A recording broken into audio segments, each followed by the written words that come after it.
Hello, and welcome to another scene in Changeling World of Darkness stuff. Yep. Gritch. So, fuck the big introduction. I hope everyone remembers where they were. They had just left a cave. They had picked up 2 new team members. A small pit bull-sized spider by the name of Whatever, and Dave! The baby lava salamander, who is with Froggerar.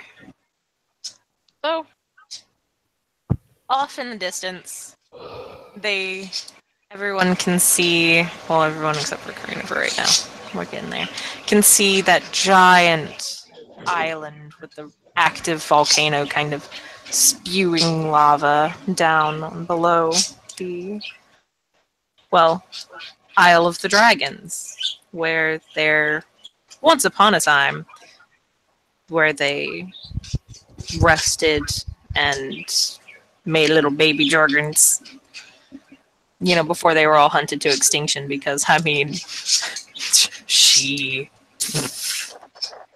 So, in front of you lies not only a gigantic ocean, but this weird, creepy-ass looking forest, too. And so the party was probably all talking to, one another, just kind of like, hey guys, how we gonna get through this, How are we gonna, seems like pretty far, we don't got a boat, and that's a creepy-ass forest, who knows what the hell there. The Dreaming's probably got some more of those fucked up harpy creatures that we had to face in that swamp that one time. And, as y'all are talking, y'all begin to notice that it's getting really sparkly here. Just kind of like around you guys in general, just a large circle, and there's a lot of sparkles. And, some more sparkles. And then it gets to the point where, in true shenanigans, they encircle you guys, and all you can see are these flickering, flashing kind of little bursts of color. Until finally, you stop. And it stops. And all of you now are, well, on the island. You can feel the heat against your skin as steam is created as the lava, now lava, meets into the ocean. The little pop, pop, pop of the lava itself. And in front of you are 2 massive, gigantic doors that are leading deeper, well, what you can assume to be deeper in. It seems to have this big, fanciful, complicated lock at the front. And when I say big, I mean big enough to where about 4, give or take, 60-foot dragons, could walk in side by side. So it's pretty fucking large. And where some could fly in as well. But even though it's got this really big, complicated thing, y'all probably walk a little closer. By the way, yeah, Karina's there. Karina, whatever you were doing before, you were probably, I don't know, on the computer or arguing with Wakanda or just like eating, who knows. You were enjoying your time, having fun, and then it was all of a sudden like, where the fuck am I? And you just kind of look over and it's like, man, what these motherfuckers get me into today. You also, kind of flick your eyes casually over the commoners of the group, and you're just kind of like, filthy Tentagel fucking slaves. commoners.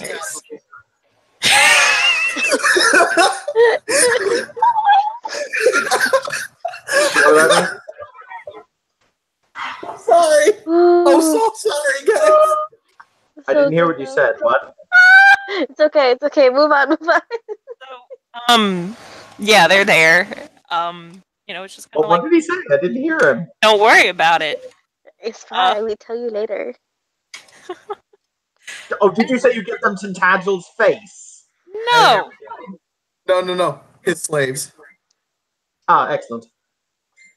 But yeah, you're just kind of like filthy fucking commoners. But you also feel a little bit more pretty. If that's the thing you can feel. I don't know. Yeah.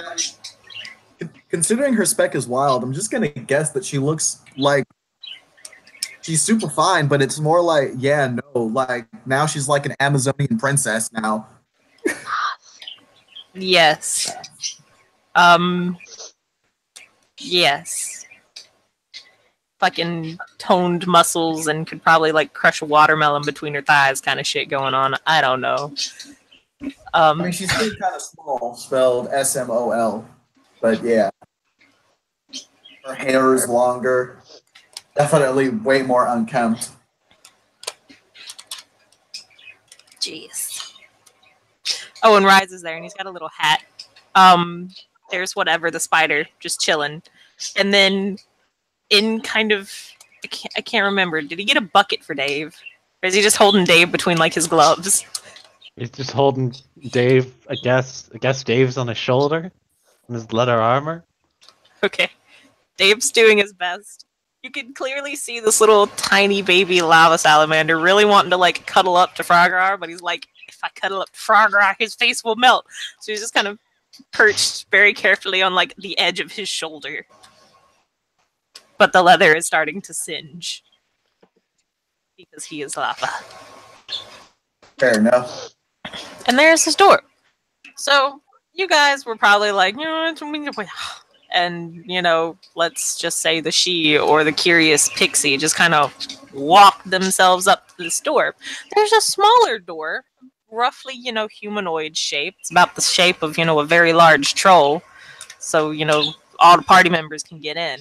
Is there as well. Is It's also got Wakanda a with lock. Eeny, meeny, miny, moe, get you tired by the time. Yes, Wakanda is there. already? Probably with like half a fucking steak hanging out of her mouth. She seems Random. unfazed.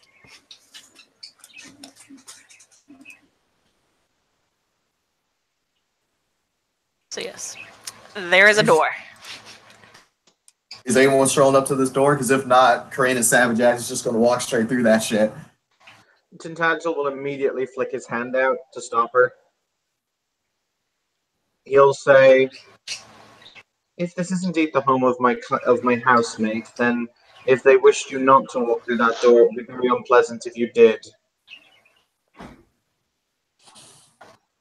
He's going to lean down, kind of get on his knees, Kim. Yes. What kind of check do you want me to make to look for traps? I'm so glad you didn't hear that. Trap checking. Let's see.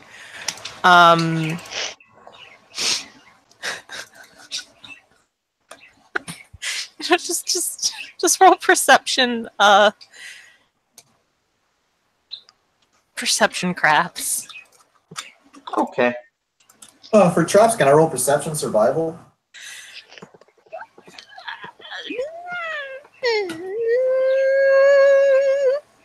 I hear. Yes. Okay. The answer to that is 10 successes. Assuming my eagle eyes, or my incredible eyesight thing adds. That double counts.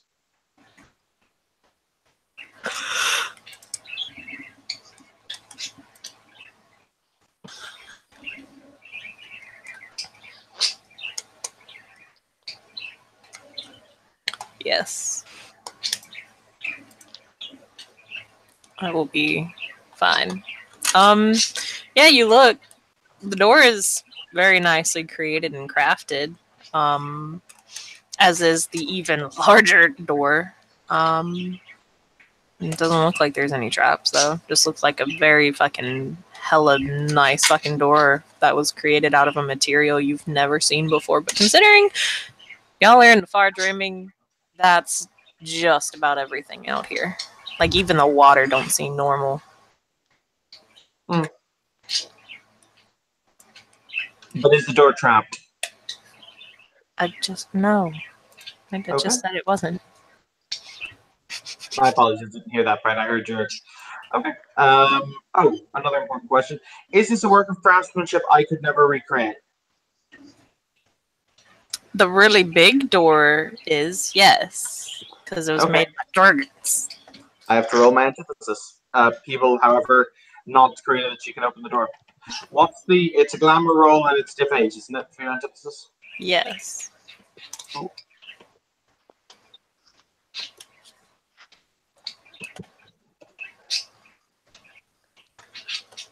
it takes a point of banality. Ooh.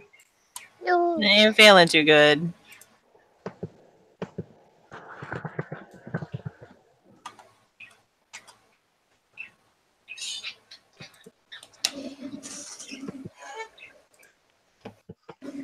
So yes, the door is not trapped. It's very nice. It's not trapped.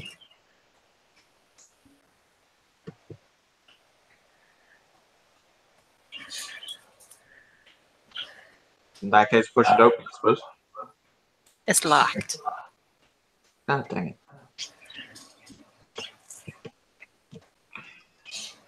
it. With those 10 successes on examining the door, Kim, do I know what the key looks like?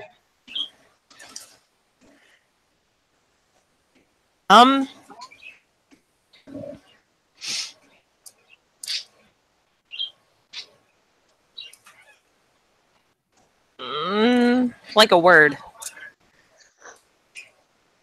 A word. Yeah. Interesting. Oh, this is Blood. one of those speak friend. This is one of those speak friend and enter moments, isn't it? I don't know.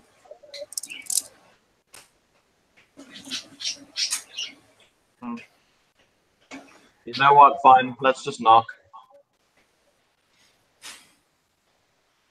So, you knock. Oh, hold on, this is a she. It's probably. Hold on. Let me in. The politest tip of that.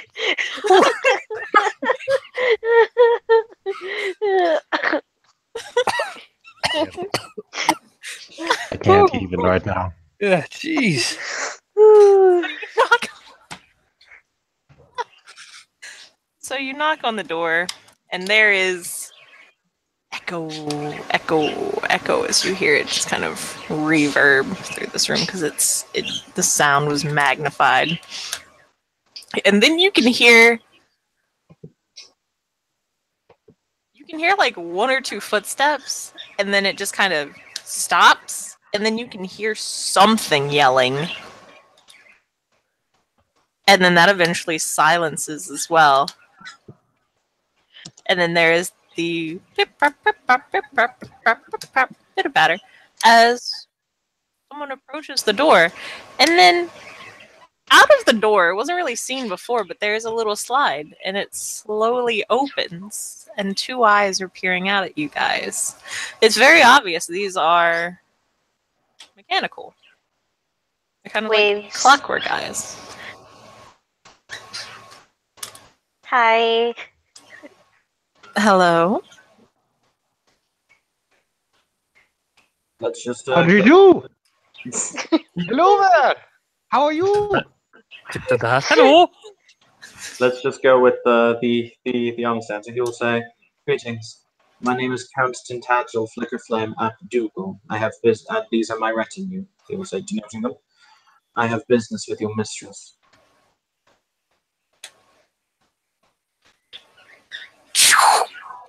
As the little slide is shut, and you can just hear, "Ma'am, it's your house. Someone from your home is here to see you." It's kind of off to the side there. And you don't really hear the reply, but you can hear a great crash, as you can assume, maybe in anger, maybe just in sheer force, that someone has either, it was more than likely that was a hammer fall upon something. Then there's back behind Tintagel. Yes, just gonna tactically sidestep. Behind right. And then there's an angry response back, but you guys can't really hear it. It's kind of like on the phone, but it's more like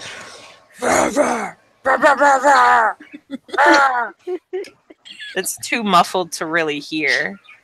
And then they just kind of slide it open again and say, "Why are you here?" To see her.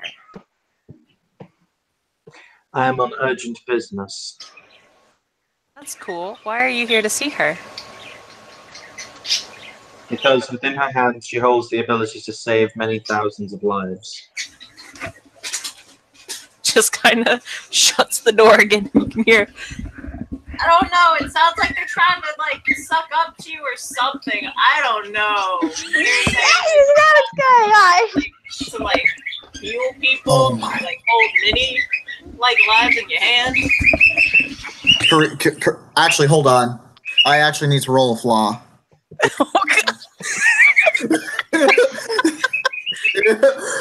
We all died that day.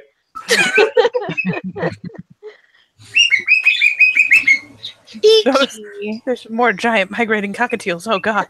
Yeah. No, not again. Not again. Impatient is diff 5, correct? What? Impatient. Patient. Hmm.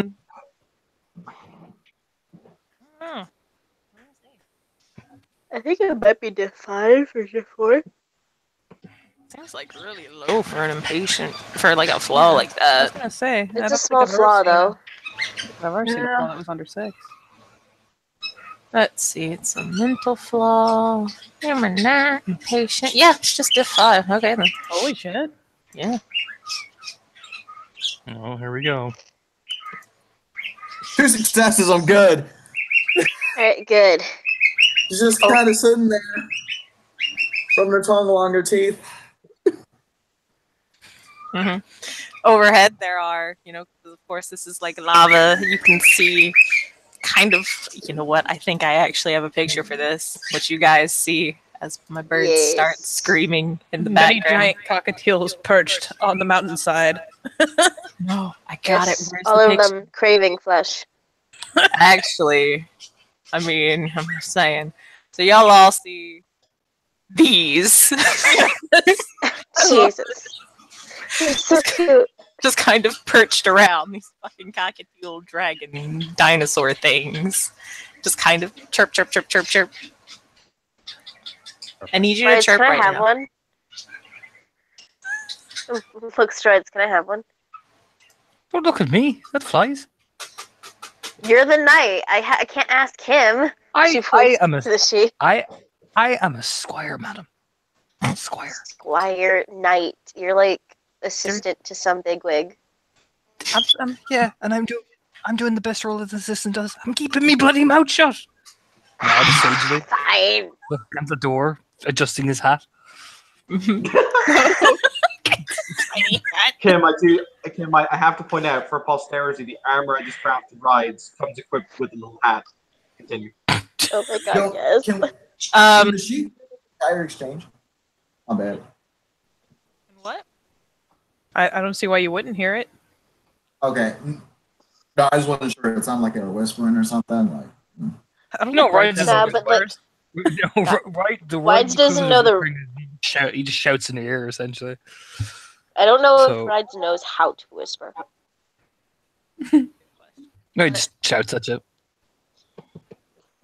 So there's another kind of grumbly, angry reply, and another strike as something metal. Do I have anything metal? Oh, I don't want to hit my desk with my fucking witch knife. Something like that. Yeah. Except much more clangy and reverberating happens. Then they just kind of open the door again and say, "Do you have an appointment?" He will say very calmly, actually, no, you know what? He's about to lose his shit because it's like, I am a member of your house. You should. Karina's about to lose her shit. He will say, no. Let's go. No, he will look at her and he will say this to your mistress. Say this word for word. My heart is Dougal's heart. My hand will take up his hammer. My body will take up his burden. My heart will take up his will. I will work until the end of my days, doing his work. If she chooses to hide away here doing his work, that is his business. However, I am here on his work. Karina's actually going to hold, she'll actually say, Lord Tintagel, do you think I can give this a shot?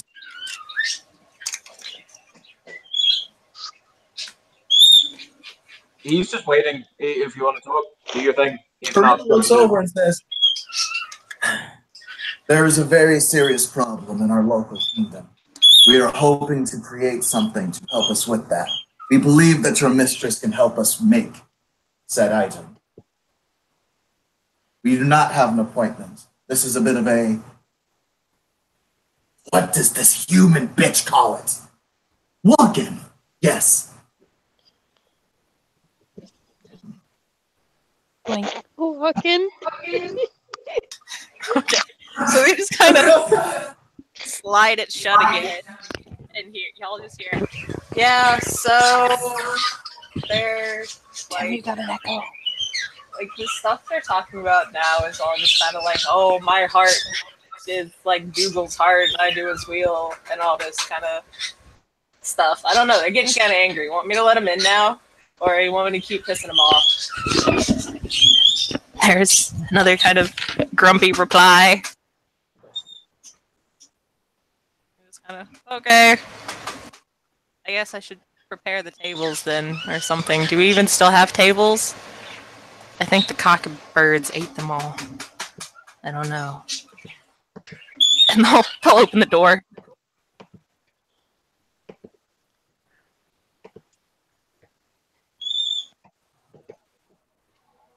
Da-da-da. Yeah. Ta-da. Door is now open. Standing on, the other side of the door is this kind of... It's kind of odd. It's a creature that's got, it's got 2 legs, but the legs don't end in feet. They end in something akin to needles. Just very pointed ends. Can you not bang on Mort's gate? Why you gotta be a rude neighbor? Dang. Sorry, he always does that. He scared the fuck out of me, like the other day doing that. And it's very clearly see-through. Like, the insides are very clockworky, but it's encased in kind of like a clear glass thing. They have 2 arms on each side, so they got like 4 arms. And it's not really a humanoid face. It's just like 2 eyes. There's no nose, no mouth, but it's talking. And it's got no hair or anything like that. And we'll just say, the mistress will see you shortly, if you do not mind following me. Please, enter. I have to know, Kim. Yes. Does 571 react to this dude in any interesting way? Since I imagine they're completely different types of, like, crafting. 572 is just kind of staring up in, like, awe. Because it's like, big brother? Or big sibling, I should say. It's not like these clockwork automatons really have a gender. You can kind of, you know what? 572 makes grabby hands. I mean, she'll even put him down and let him scamper if he wants. I imagine he usually rides around on her shoulder. Yes, when he's set down, he'll kind of run up to this automaton and just kind of look up, because this automaton's like 6 foot. Jesus. So he'll, this like little 1 foot tall robot will kind of look up and just kind of be like, just kind of look at him. They don't say anything. It's just kind of like, oh, like, what do you do when you see, like, I don't know, someone to look up to? Literally and figuratively. Yeah. It's just kind of like, oh. Like when your computer's booting up, it just kind of makes that noise. And you think your computer's gonna fucking explode as the fan's whirring up, but it doesn't. 100% worth. I was just gonna look over to Bambi. Is your little friend okay? I think he's Did happy. Did he make that noise? Head tilt. Okay. Not usually. Okay. He blows up. Tadgel will look up. Will look Said this this right. automaton up and down as he's walking in the door, and he'll just basically say, "Sufficient." He'll just kind of call out, "This talking shit about your machines. I just want to let you know that." And you just kind of hear everything stops. There was that steady little ting, ting, and then just kind of stops. You just hear. He said, "What? Excuse me?" Oh dear. Oh shit.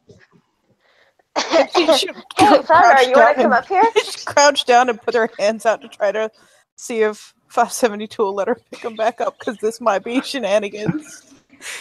570, 572. The whirring just kind of stops, and it's like. He'll back. He'll kind of gently, tentatively reach out a hand, touch the leg of the automaton, and like fucking pull back over the Pepper. Scoop him up immediately. And the automaton will just go, "Yeah, he said it was like I was like satisfactory. I just wanted to let you know, because that to me seems like an insult. Just kind of like, oh, my life is just fucking satisfactory, which means your work too is just kind of satisfactory. So I just want to let you know that's what they said. You can get your head in the right mindset. I know it's been a while since we've actually had to ever deal with people. I think it's been a couple centuries. Timing works weird than dreaming, as you and I both know. Just wanted to let you know. Continue about your project. I will go see to setting them in the guest room. Do we even still have those anymore? Are they filled up with creatures now? I don't know." Okay. Hi. Hello. Hello there. Hi. How are you? I'm doing well. Yourself? Oh, excellent. I'm feeling a little peachy. Actually, we just went through a little jog to get through a forest, and then was all sparkly bits, and then we got here. Oh, Really? That sounds absolutely lovely. Now, if you don't mind following me. Thank you. Is there anything anyone would care to eat? We don't have much. Everything's lava-based because there isn't exactly plant life growing on this active volcano. But we do have some nice, lovely lava fish. oh, well, I'm sure Dave would love some. Wonderful. Follow me. Do they burn your tongue? It depends on if they have been sufficiently cooled or not. But if you let them get too cool, they turn into rock. Blink. Karina looks at Wakanda Yeah, I'm and totally says, trying this. "We should take this risk." Kame will just kind of look up, nod solemnly, and just kind of like, "Yeah, we got this shit." Kim, if they've been in the dreaming for centuries, how much bedlam is involved here? Yes. Excellent. Oh my god. Tentatively follows the weird glasswork automaton that there's she the word just insulted. And then we go to the little part that I have crafted for one little player. Not little player, but a player. So they're all walking, kind of being led by this automaton, and Rides is kind of off. For some reason, he's hit suddenly by a bout of, well, what's usually known as nostalgia, or what could be described as nostalgia. It's just kind of like he's thinking of the good days, the nice days. Everything's going well. And then, when you get into thoughts like that, you kind of zone out from everything else, and you kind of wander off a little bit as your feet kind of begin to take on an autopilot as your brain daydreams, because your brain is fucking weird. I ain't even gonna try to deal with the brain ever. The heart is fucking hard enough. So, and he's just kind of walking, and the group is too busy kind of paying attention to this little clockwork automaton, and then Sketch clears a bell, hears, and if I pronounce this name wrong, just let me know. It's funky. It's Irish, so it's already weird. funky. and you just hear someone call out, Nisha! Nisha! Spins on his heel and starts to like look around, and by the way, you got it like 100% right. So like, let's see how that is. But yeah, Rides will then like look around, like you even say it loud, Grace. No. Nisha. And can others hear this as well? Or No, he's away. I think he is. he's kind of veered off a little bit by now. Oh man, I can't hear him calling out to Grace. You cannot. It's like in a Although- horror movie when that one person goes in the other direction and everyone else is going in the opposite way. Yeah, no. Honestly, Karina's impatient as fuck. So, did I notice the Rides is just not here? We shall see in a moment. Because we have to play our flaw. I mean, Let him get his Tintagel narrative. around- Jeez. I was gonna say because we are have our flaw at the moment. Tintagel will see that he's missing and simply not care. Karina doesn't care either, but anything is literally better than this bullshit because I also have impatient. Well, they're That's walking true. pretty fast, to be fair. Like, he's not dilly-dallying. The little tink-tonk, tink-tonk, tink-tonk. So, Pride's kind of... Is he following? Yeah. Oh yeah. Yeah. Oh yeah. Oh yeah. Like a bat out of hell, essentially. He ends up in front of a plain, oddly enough, just a plain wooden door with a simple handle. Doesn't look to have a lock on it, and on the other side of the door you just hear, Nisha, where are you? I'm here, Grace. I'm here. I'm here. I'm here. You start pushing against the door, getting a bit more panicked, but all the more excited. Or you can just open the door. It's Mm-hmm. yeah. So he opens the door, and it's not Grace. It's odd. It's if I can get the fucking picture. Here we go. It's Whoa! kind of yeah, but they don't look that scary. They actually, this was just the closest picture I could find. They're clearly a naga. A couple scaly little hair snakies, but they look older and obviously kind of malnourished. They don't have too much bones or anything like that, and they're blind. That much is clear because their eyes are just very kind of solid and clouded over. And they'll say, oh, and by the way, they're in a nice little, very plain looking iron cage. Huh. And they'll reach your hand, not really past the bars because they can't get them past the bars. And they'll just kind of say, come here, please. I'm so glad to see you once more. Takes like a measured step in the room. You're not Grace. No, I'm not. And you were not the same that I once knew. But that is okay.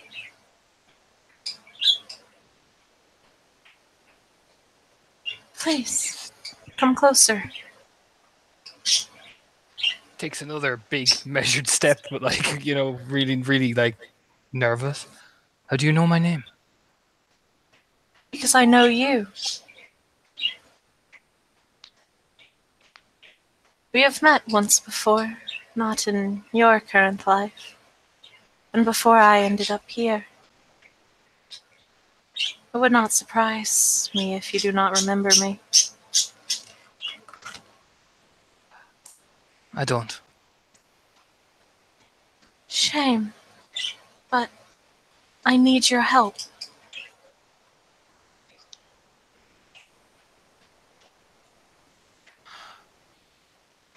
What do you need help with? I wish to be free. And in exchange, she will get her memories back. She will be whole once more. You can do that. I can.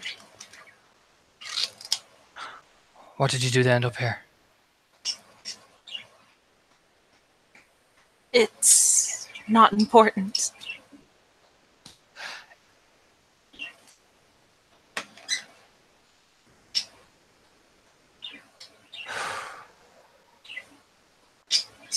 Kind of nods slowly, eyes narrowing. If it's not important, it's important. If you're going to make a deal with me, I want to know why.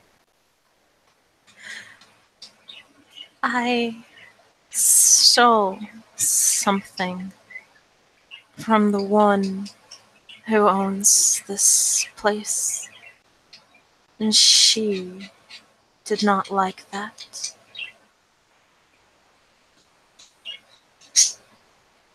She sent her hounds after me and has locked me here now for too long. I simply wish for freedom.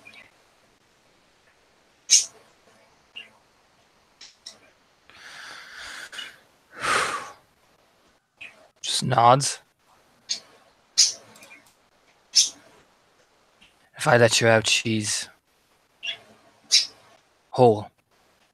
Yes, she will be whole once more. Does that include what happened? Does she get the memories of what happened? No, she will not be tormented by those ever again. Swear to me. She does not remember what happened. He'll say quite firmly, like taking steps towards the cage. And they will do their best kind of bow. They can't really curtsy. They don't got a skirt. And that's just, a snick. And so they kind of outstretch their hands a little bit, do this kind of weird curve, and they will bow and they say, I swear it upon the dreaming. And you know how seriously the dreaming takes. Nods slowly. What do I need to do to let you out? She'll lift up a hand and with one pointed and kind of nastily clawed finger point over at this little switch kind of on the wall. She'll say, hit that and the door shall open.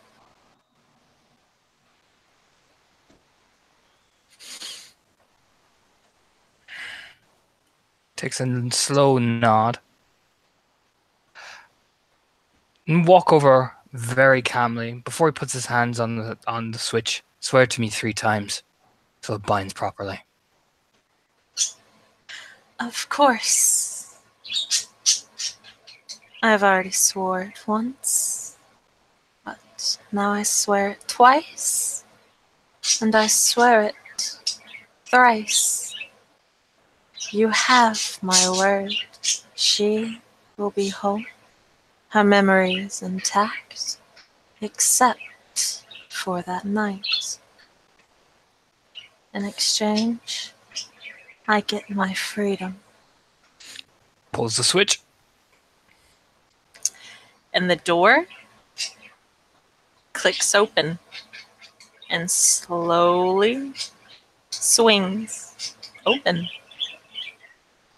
There's kind of a pause, like they kind of stop for a moment, like, oh Jesus, I can't believe it worked. Kind of pause, like that kind of, whoop, and then they'll reach a hand out, kind of slowly feeling past the bars, and they will slither out over to Sketch. They will. Sketch. It's a fucking rides. Damn it, I'm very tired. I'm tired. They'll kind of look him up and down, nod. With one hand, they'll kind of lift it out towards kind of like their head, like, you know how some people kind of, poof, poof their hair, and like just kind of do. But instead of, doing that to their hair, kind of like floofing it up, they kind of just stick their hand out so it's like by the side of their head. And one of the snakes will come over, and it looks like they're regurgitating something, and then a small little black pearl will fall from the snake's mouth into her hand. She'll curl her fingers around it and flip her hand over, offering it to Rides. He slowly lets it drop into his big, huge hand. Simply have her touch that, and all will be well once more.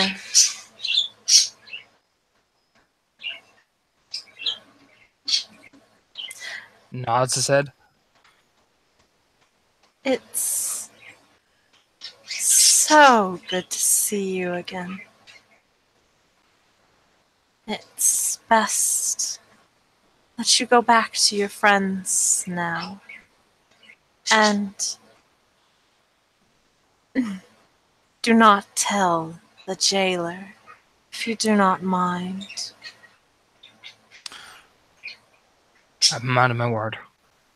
Just nod slowly. And put the black thing very gently in his pocket, almost safe sound.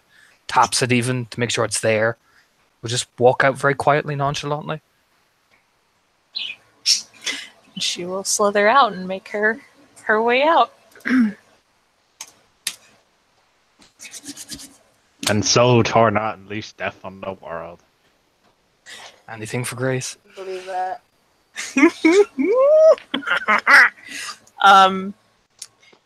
So the party is led. That's, they get about halfway there when they kind of realize, hey, we're missing like this gigantic fucking 7-foot tall like Cluricon. Where'd he go? About halfway through this encounter. And so y'all kind of double back and start going back to try to find him. And by the time he walks out, you guys have gotten to where you kind of think that he's fractured off. So as he's walking out the door, he just kind of sees like the party, or he kind of hears the party. He thinks he's got about like 2 or 3 steps before they finally like round that corner, or like go past that corner. All right. Rides will like go, okay, and then vanish, and then we'll pick his moment to appear literally in the crowd, essentially. Okay. So yeah, you guys, we're just going down, kind of looking through the corridors, typical Scooby-Doo style kind of thing, looking for this giant Cluricon, when y'all just kind of... Giant Cluricon. Yeah, Scooby-Doo-esque. Yeah. And y'all just kind of stop. And, you're kind of doing that left, right, kind of back and forth like you're watching a freaking ping pong game. And you just kind of, all your heads go right. And then you kind of start looking left again. And then you're just like, whoa. Why Ride's in this damn party? What? What was it? Right, where did you come from? Oh, hello there. Hello, tips the hat. We were looking for you. I took a wrong turn. I have no fucking foggiest where I am. That's a joke. We're a bit late. We'll be fine.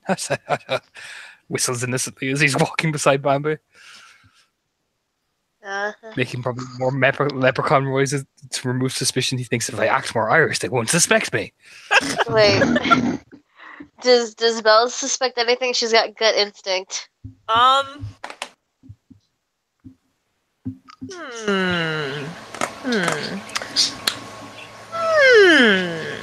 You know what? For those of you who have gut instincts, you can roll perception alertness. I mean, can I roll perception empathy at diff 8? So what? See, if You can see his Rides, emotional state. see if Rides is acting a bit more sketchy than usual. God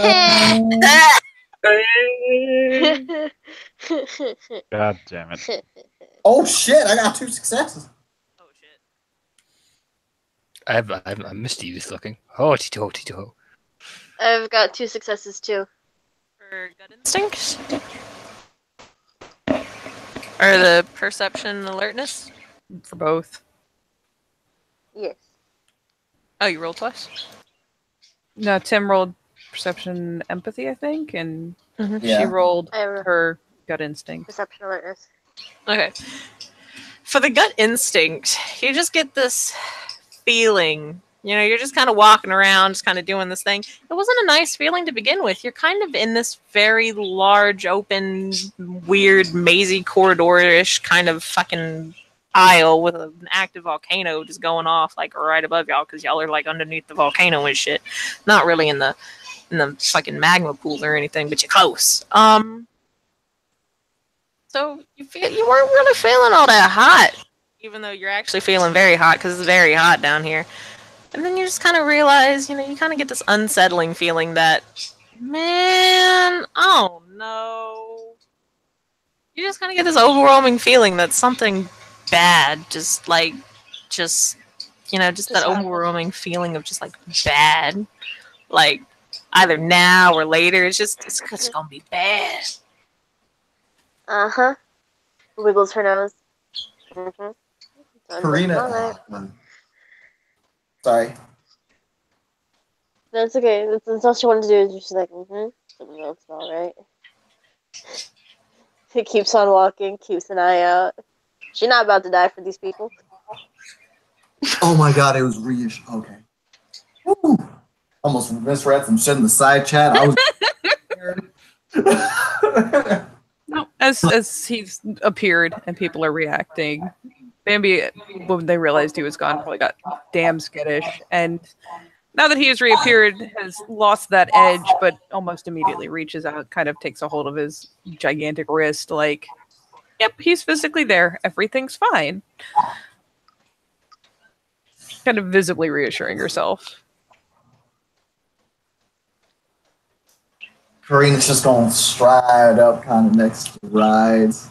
Like it's not a big deal that she's walking next to this common or whatever. Does rides have a title at this over. point, though? Squire. Okay. So Huh? for rides, you don't get like the massive fucking difficulty increase because he has a title. Oh, my bad. That's No worries. Yeah, then I've got 1, 2, 3. Oh gosh, I have 4 successes. Oh geez. Oh no. Just gonna kind of lean over to rides. She ain't gonna say this out loud because she didn't want to disrupt the mission at hand, but she's gonna say, "So, rides, why don't you tell me what you actually did?" Leans down all shifty like. I just made sure that our deal went nice and smoothly. Nothing to worry about yourself, Lady Karina. Just made sure that everything goes tipsy-turvy kosher. Wink. Which deal? I just made sure that no matter what we say. Let's just say I'm making sure my looks at Tintagel in the front of the thing. Striding purpose, oh, she like, yes, I'm better than all of you. I made sure that Fancy Pants over there gets his little deal. Don't you worry about it. Squire Rides knows what he's doing. Taps his nose.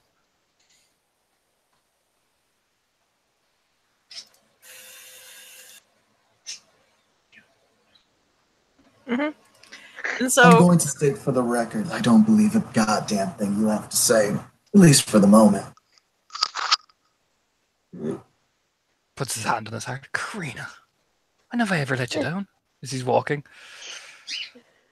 Karina has a shot, but she's not going to use it. It's too human for her right now. So she's going to let it go. Let it go. and the clockwork automaton's just kind of like, now that we have found your fan, your fan, I don't really care. Can we keep going now? Yes. Yes, let's sorry. go. Of course. No need to be sorry. If everyone... Shall I do you like we... No. Everyone just keep a hold of each other and make sure, create a line. Yes, so we do not lose another person. Let's go. Yes. They just kind of lead y'all down to a fairly nice room. You can, man, the more you're just going through this place, it's just kind of like, this place kind of nice, you know, dragons. So of course, everything is very large and open and spacious. There's, you know, you can see where, you know, have y'all ever done that thing where your back gets itchy, and so you just kind of like rub your back against the wall? Uh-huh. I don't know if a lot of people do that, but they do it damn all the time in my class. Like Miss Nikki will just be teaching, she leans up against the wall, stops the whole fucking lecture to just scratch her back on the wall. So Professional. so you can see like the scratches in the walls where you think either dragons have sharpened their nails or they just kind of they got, you know, they got an itch somewhere where they couldn't reach, so they just kind of leaned against the wall and were like scratch on the wall. That's interesting. I mean, look, man, you can get an itch as a dragon. And you just kind of got to scratch. Oh, do you want me to scratch that? I mean, yes, but back then they didn't have any Fey attendants because they were like, if we let one of these bitches in, they're gonna bring other bitches, and we're gonna be hunted to death even faster. So they just had to work with what they got. And so they lead you into this room. They kind of push open a door.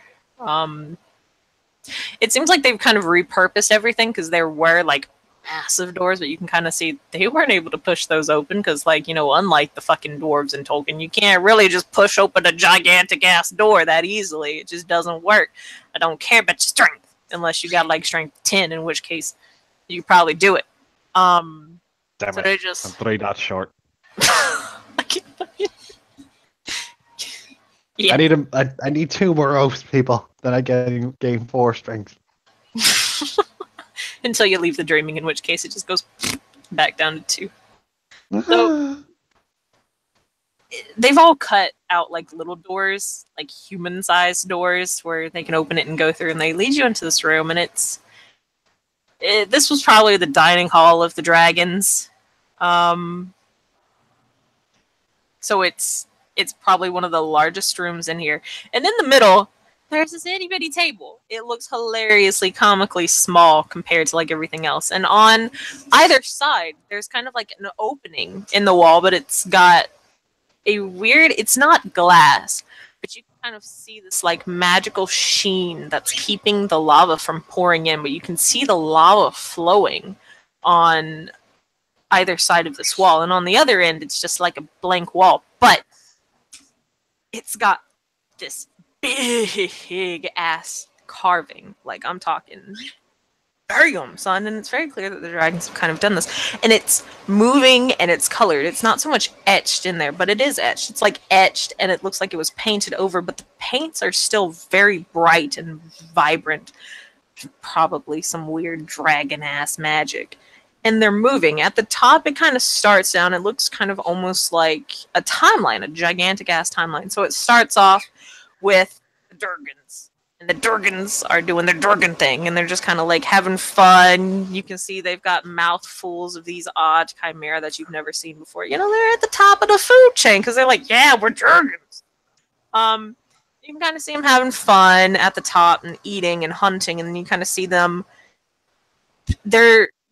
Kind of shaping stuff with their magics and their breath. And you can tell there's a small little bit kind of goes off to the side where they're constructing this place. There's like a shit ton of dragons who are sculpting everything and weaving magics and stuff and flapping their wings and sending everything this way and that to create this place.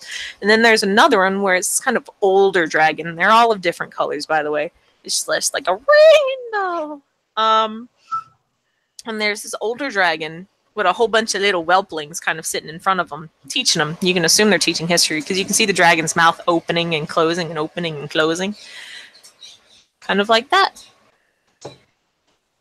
And it continues on from there until you can see this dragon morph from big dragon into a humanoid kind of shape. Though it's very curious how... So, you know Odo from fucking Deep Space Nine, where he's just kind of like, he tried to get the human features all right, but he's like, I don't know how to fucking do this human shit. You can kind of see that the dragons, when they first metamorphized, from their big dragons to about, little elfish size. They can't really get it right. It's too perfect. Like, they very clearly overdone it. So they look even hotter than, like, the highest appearance she in the Deep Dreaming. It's unfucking settling because it does not look human. It does not look elvish. It doesn't look changeling. They tried. Just like in Dragon Sense, they kind of overdid it. And so the elvish, person that they were meeting with, who was all done up with his, like, nice flowing brunette hair and, big pointy ears and this nice suit of armor and shit. You can tell they're talking. And then the Durgan turns around in his humanoid shape and he's starting to walk off back towards the other dragons. And then, in a twist of cruel and evil fate, she, Knight, or whoever that they were talking to, pulls out his sword and stabs the Durgan in the back. And of course, all the other... Yeah, them she. And the dragon that they with, because it was two of them, the other one gets, like, starts screaming and stuff, and there's fire breath, and you can tell they all do that thing, and the elves clink their shields together and stuff and provide a cover as the dragon breathes its fire breath on, and then they start fighting the other dragon. And then everything just kind of stops. And there's a section of the wall where it's just shifting blackness, kind of like smoke, just all around at this section as you go down and further down this wall. And it just kind of stops. And you can kind of see some words appear. You can assume they're words. It's a bunch of weird slashes and dots and glyphs that you guys have never seen before. And it just kind of flashes across there periodically, just kind of, like an on repeat. And then it goes down. And you can see this island. And you can see the dragons all starting to flock here. And you see a bunch of eggs. And, the dragons kind of all... close up together and, teaching. But then you can notice on some of the eggs that there's this weird green rot on some of these eggs. And when the dragons are hatched from these eggs that have this weird greenish corruption on it, they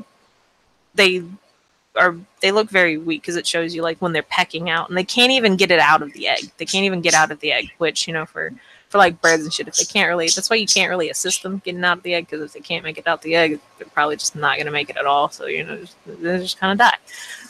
That's kind of what happened to these eggs that had this corruption on it. And of course, that led to a great decline because none of the dragons, none of their magics worked on fixing it. And you can tell because, like, this one, you can assume it's a healer because they all have these different designs on their scales. And it looked like the green dragons were more primarily for healing. The red ones usually were in positions of teaching. It's not to say you couldn't cross, because there were a couple, as you were looking down, some of the, quote-unquote healers, they were of, like, green, or not green, but, like, purple scales. But, the different scale colors usually had, like, different classes, but they were all equal, because, it was dragons. They're all nice and equal like that. But of course you could switch. It was just unusual for a dragon of a different scale color to have that kind of power. But they didn't really care. If it worked, it worked. They just wanted society to continue.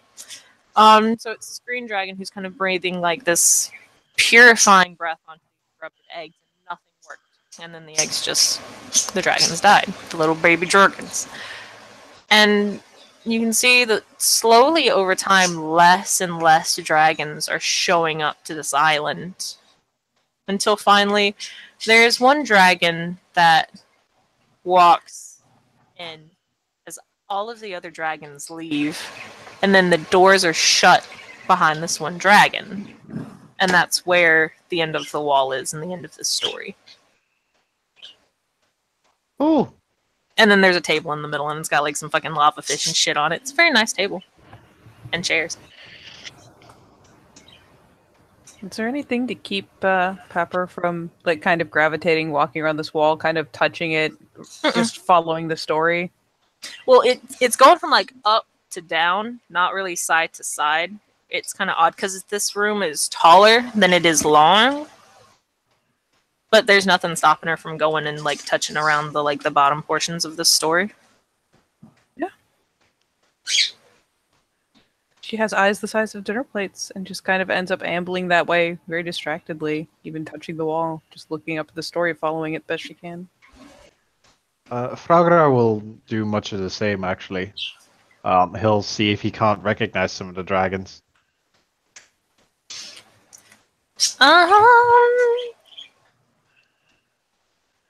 You can probably remember like one or two. It was probably best to give them like pet names because their actual names were long. And I don't want to think of any Durgan names right now because That's they're more than long.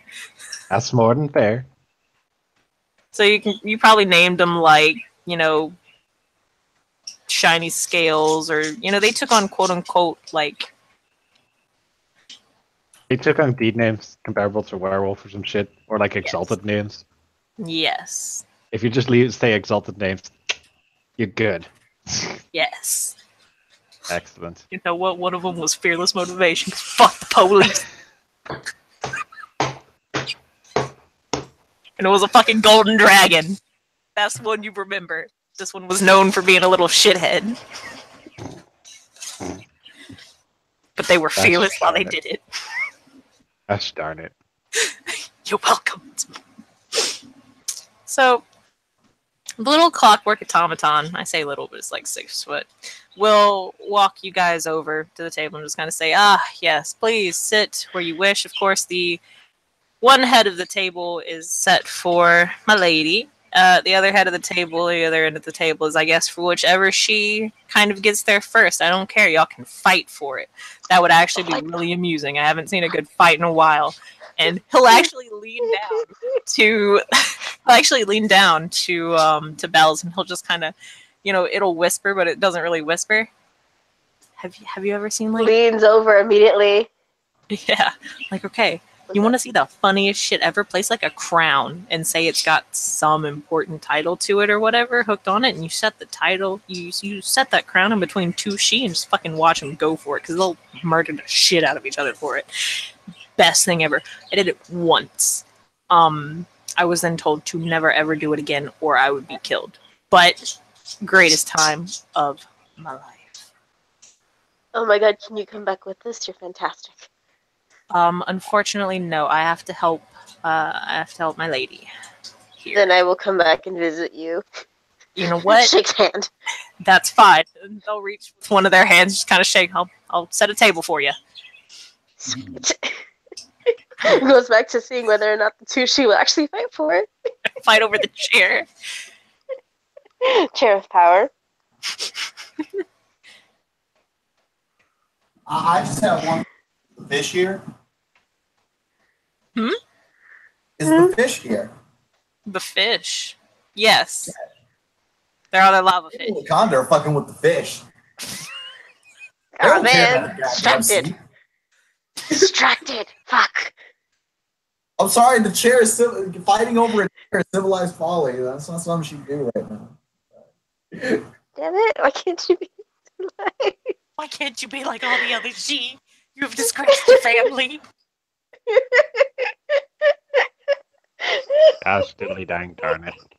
So yeah, no. When they said lava fish, they weren't lying. These are fish that live in the lava. So their scales are this bright, vibrant orangey color, and it kind of hisses. And when you get close, it's like, damn, that's hot. Like when you go close to a bonfire, because like it's your boy's birthday, so they got a bonfire. Because if you're down in the south, then they got a bonfire going, and you just kind of get too close to the bonfire because you're trying to cook your fucking marshmallow, and it just kind of like your marshmallow's fucking incinerated, and so are your eyebrows because the bonfire is just that damn hot. That's kind of what these fishes are like. Yes. Karina's going to pull out her knife and fucking like cut open the fish to vent it. Yeah, when you cut open the fish, it's just this kind of like, okay, have y'all ever seen the fishes from Emperor's New Groove, where it's just kind of like when they fuck with the fish, and the fish just kind of and there's like the little smoke that comes out of the fish? Yes. Or like any of the food in the Emperor's New Groove, it's kind of like that. When she cuts open the little fish, there's kind of like this and the small little spurts of what look to be kind of orangish lava blood just kind of kind of blubble out. Yeah, the bug. It wasn't a fish. It was a bug. Yeah, so on the end of her knife, assuming she's got some of this lava blood on it, Yes. you just gotta touch it with her tongue and see what happens. If she gets burnt or what. You know when you make like some cocoa or some tea or some coffee or any kind of hot drink and you don't let it cool down first and you gotta take a sip because you're like, I don't give a fuck, I'm a bad bitch, and you kind of sip it and you realize you ain't a bad bitch because now your tongue all burnt. Yeah. Okay. And she'll say, it does not cool down yet. I would advise against just eating the fish, Wakanda. In true fashion, Wakanda's like, she has her mouth open, her tongue's kind of like, and it looked like she was about to touch it with her mouth or with her tongue, and it's just kind of like, and then she says that, and so those little kind of green eyes just kind of glance over. She slowly pulls her tongue back in her mouth and shuts her face. And then she just kind of huffs. I know. I will tell you when it is ready. Okay.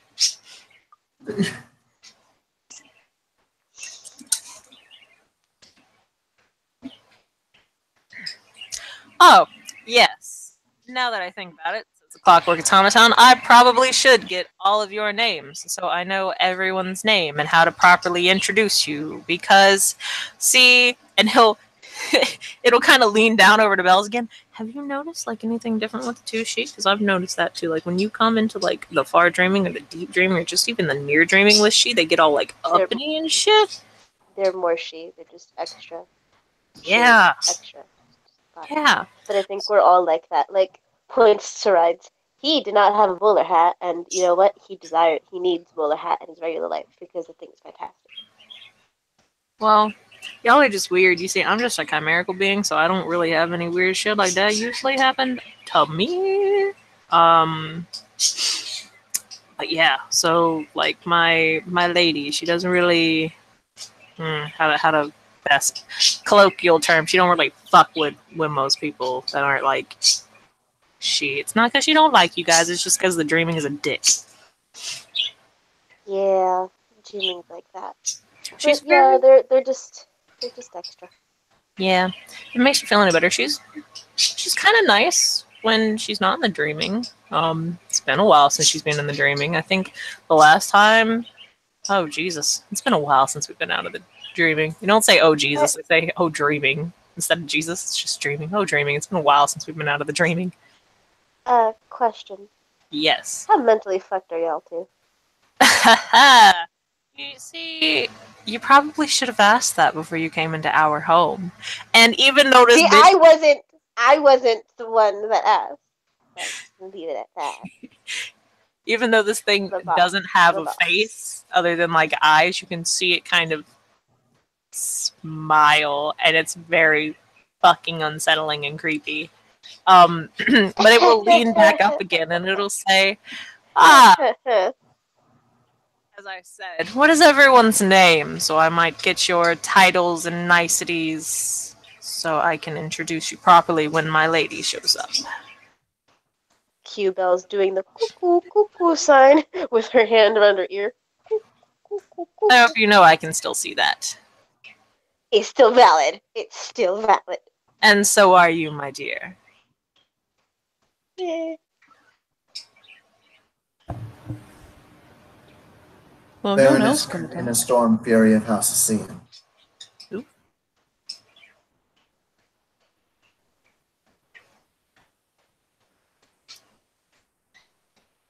Okay. Maybe Keeps poking fish. we'll finally kind of tear our eyes away from the wall. Pepper. Just Pepper O'Reilly. O'Reilly. Hello, Bart. Sorry.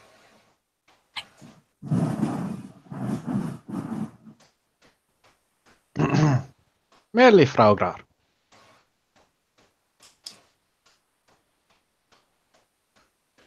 And they'll look to the next person.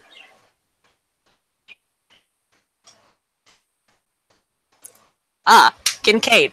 thank you for volunteering yourself. Is Marcus even there? I don't know if Marcus is even there. Rip a fucking roni, pepperoni. So, it's Belle's turn. Maya, you're muted.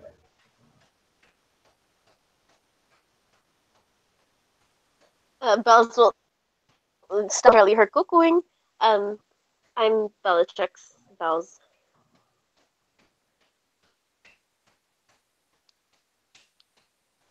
I'm Batipiski. And then they'll look over to Tintagel.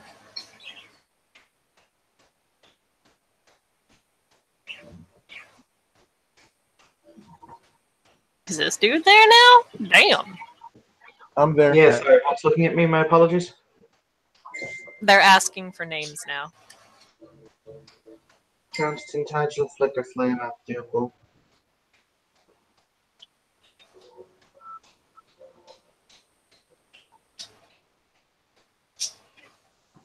And to Kincaid. Kincaid. Squire, Kincaid, Dunsarn, App, shit. Scott Thatch. That's it.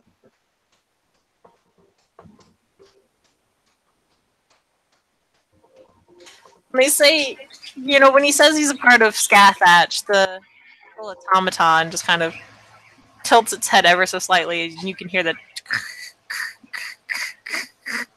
as, the clockwork kind of tilts its head that way, and then it just kind of looks at him for a moment. And nods and says, wonderful. I will return shortly with my lady. You guys may sit here free to speak amongst yourselves or see the artwork or just simply eat as you are waiting. My apologies. If you need anything, I will return shortly. And then it will leave because Kim also has to use the bathroom real fast. So y'all can talk amongst yourselves and make up a game plan. Y'all now, as Bella's realized, these people fucking crazy. She will immediately be like, so guys, quick question. So they might just be fucking nuts. Why are we here? Oh, yes. Yeah. Did you not know that? No, the automaton kind of implied something terrifying to this poor little pisky that I am. And,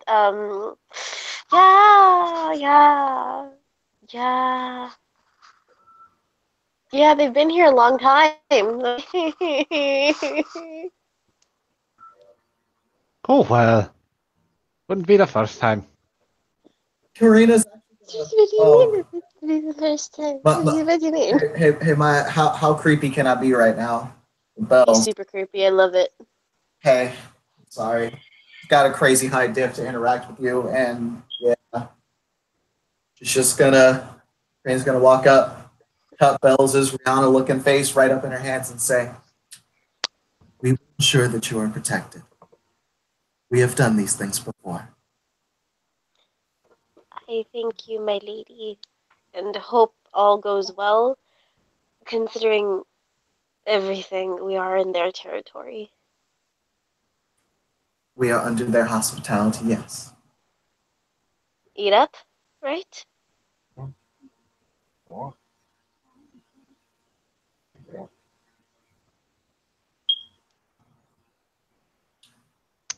So meanwhile, while that is going on, is Bambi still at the story at the wall?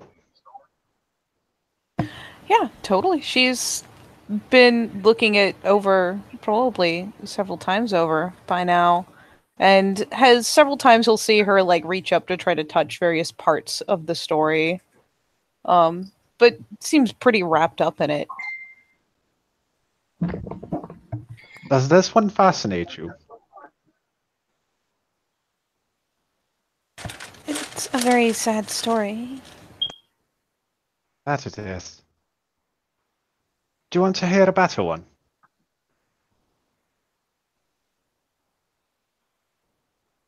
Sorry, give me 1 second. Bob's making a bunch of noise. Pause.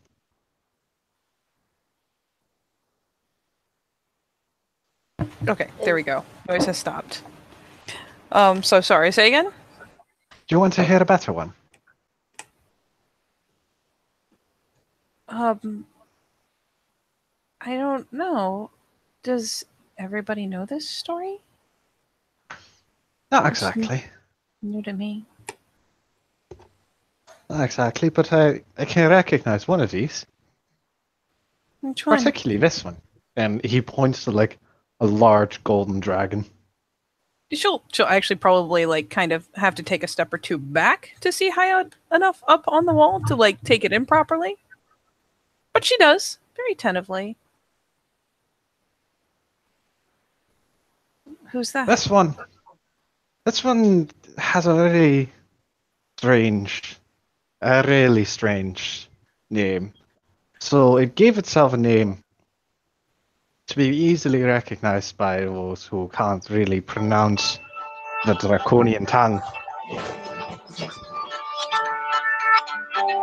Evan, answer your fucking phone. There we go. I'm a terrible person, but I regret nothing. Because of that determination and because their, well, quite frankly, their lack of fear. This one was called Fearless Motivation.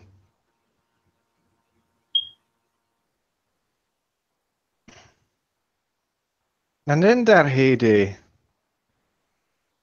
when the slaughterings and the wars were at their peak, Fearless was there to lead all their little ones, or most of their little ones, to safety by transforming itself, wrapping itself in lies and deceit, making sure that no one would ever recognize her.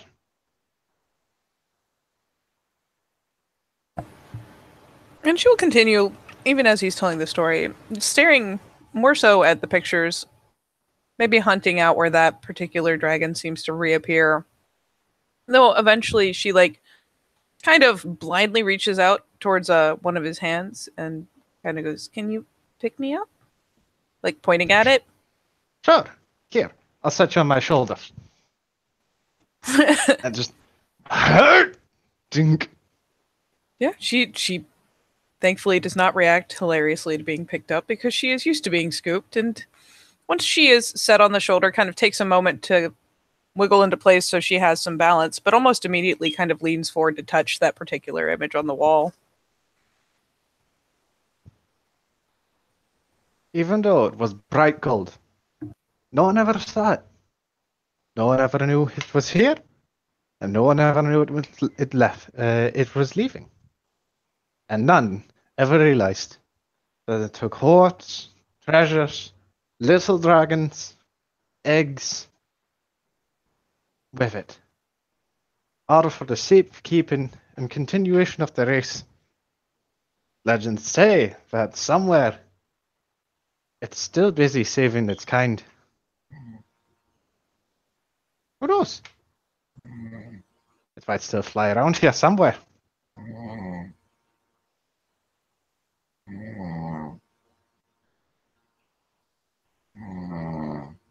Is Marcus asleep?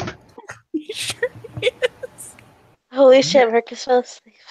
Yes, he is asleep. Because Marcus is. Oh god. Oh my No.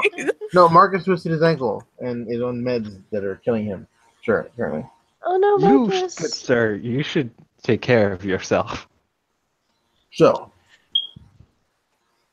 But Kincaid really wouldn't say anything much right now because this is not a Kincaid type conversation. He's just going to look at everybody going, mm-hmm. Is he eating He's eating lava fish? lava fish. No, he's not eating anything. Hmm. He's standing a little bit away from everyone, and he's very, very quiet. Fragra has set Dave on the ground, letting him eat some of the lava fish. Lava fish. But Dave is all about that shit. Dave is all about the lava fish. Mhm. he is concerned as he looks at everybody. You'll see weird looks that he's giving everybody, kind of furtive, but he doesn't say anything. One of the more recent developments in Kincaid is that he doesn't say very much. He's very, very quiet. Sus. Sus.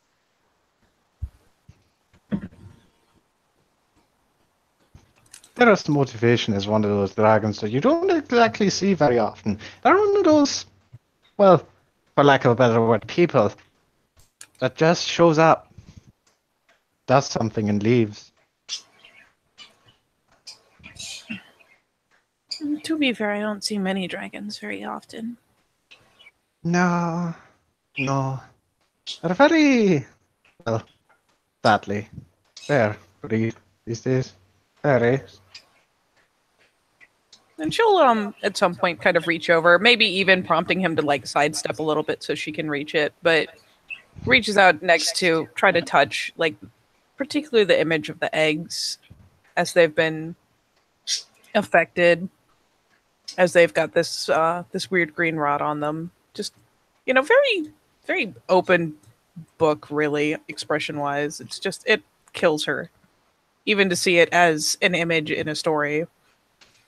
Oh, it killed them too. Don't worry about it. Filling my fucking zone. Oh, it was so. You are savage as fuck, madam. I thought my mic was muted. I'm sorry. Oh, she just kind of muses about Tim, how you'll be happy to know that I made Fearless Motivation a hero of the dragons. You're welcome.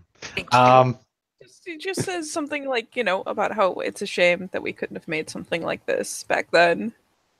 I mean, But otherwise, we'll quiet down and let him storytell because it's nice.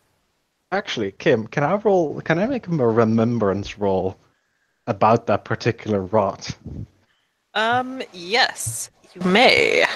Sweet. What would that be? Intelligence remembrance. Oh boy. Yes. Well, luckily, I currently have Remembrance 5. Yes. Do it. What is my intelligence? Probably 2. Yep, it is.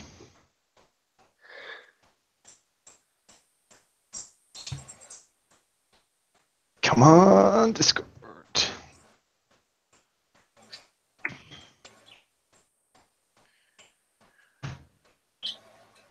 1, 2, 3, 4, 5 successes.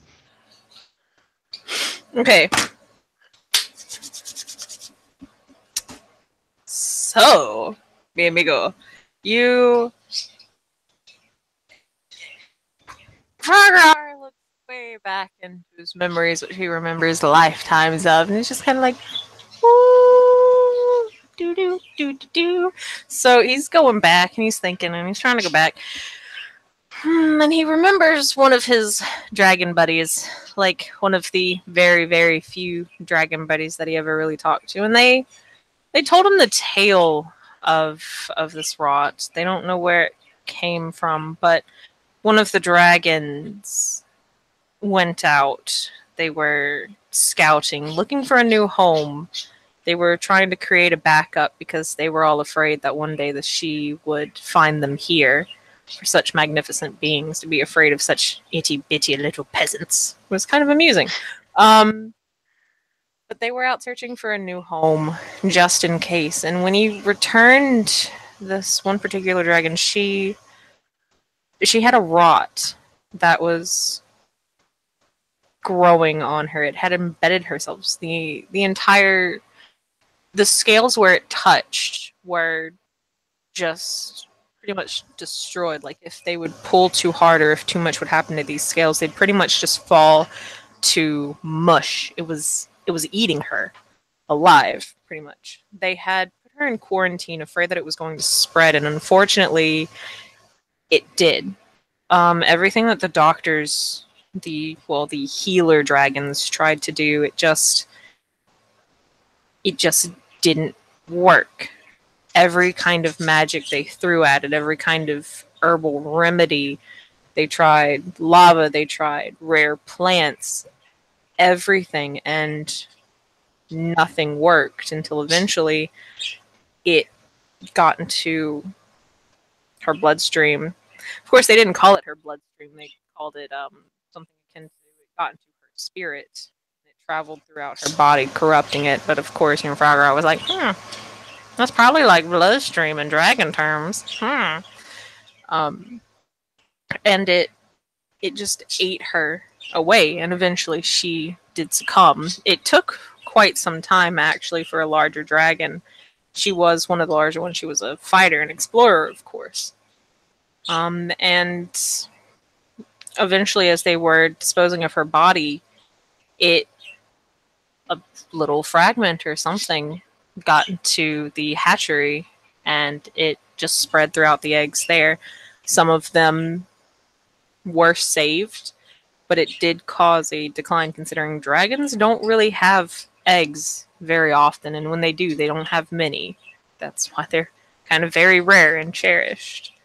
So it was, even the loss of the 5 or so eggs that were corrupted was still a great and heavy loss that they have still felt to this day, of course. Well, it didn't really help that the she were all like, we want your scales for armor.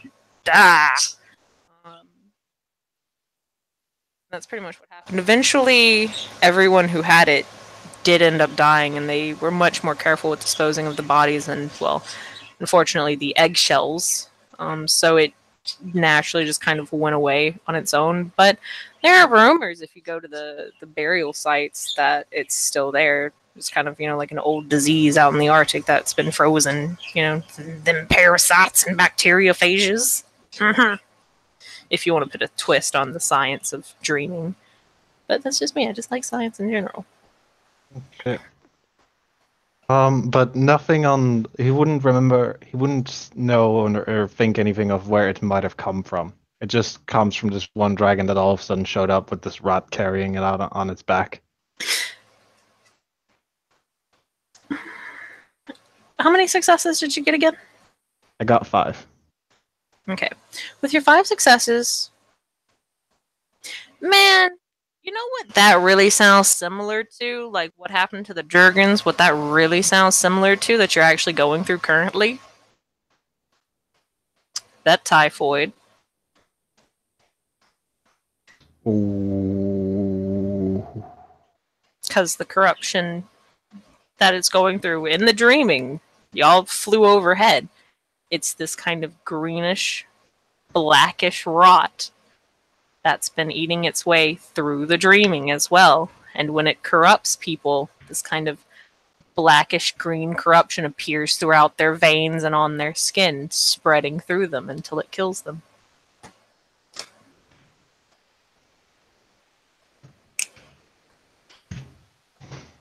Hi.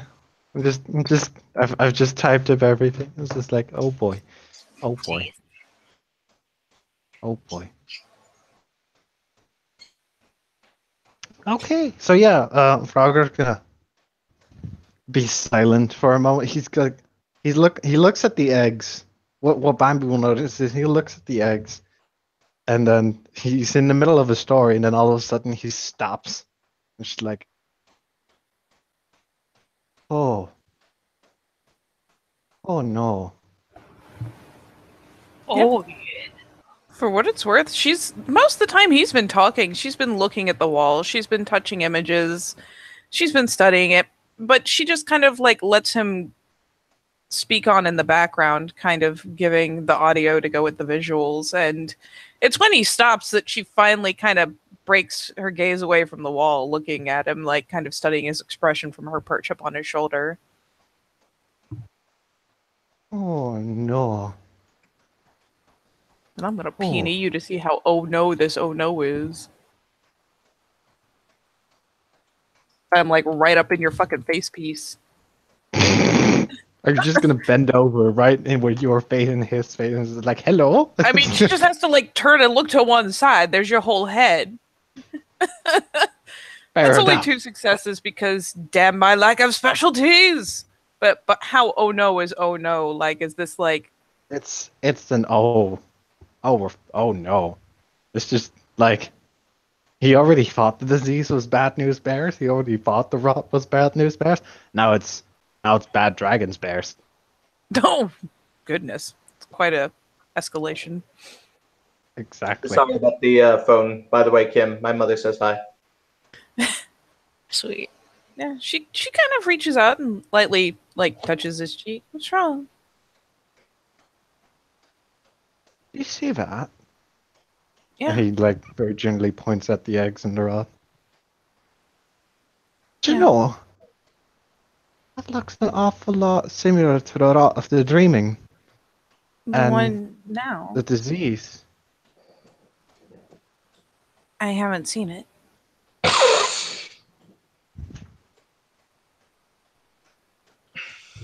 Reach out again to even touch the image because it's like she probably each time it's touching those eggs kind of hesitates for that half second because it's the whole thing seems to be very, very realistic and very visceral. So there's that moment of like, I probably shouldn't, but then it's like, no, it's a picture on a wall. It's okay. And yeah, she reaches out and touches it again even.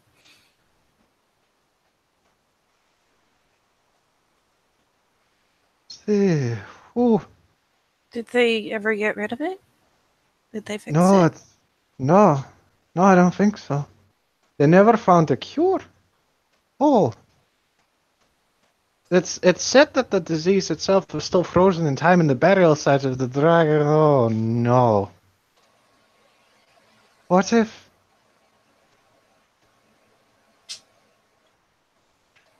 the disease isn't actually... What if it's a chimera? A chimera. What if it started as something really, really small, and then one of the dragons died of it? I mean, if this puka has it, I mean, do we know that's where it The started? puka Maybe can have it, but maybe it the wouldn't be the puka- main thing, because it would still exist in these burial sites. maybe that's where they got it and they're just spreading it. Okay. Oh no. So, is Tim there? Yes, he is. So, Tim, Karina. Is Karina paying attention to what they're talking about? Oh, yeah. Okay, so she remembers she met Shadow. She met the little typhoid rat puka, and she remembered that when Elizabeth was infected, it was because a small chimerical mosquito had bit her and spread that corruption. I just want to throw that out for you. Okay, so it wasn't actually Shadow that did it. It wasn't Shadow that infected her. It was the mosquito. That chimerical mosquito.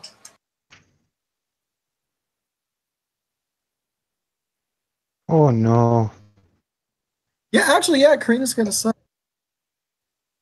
When I first met this Puka, one of the first humans to be infected reported.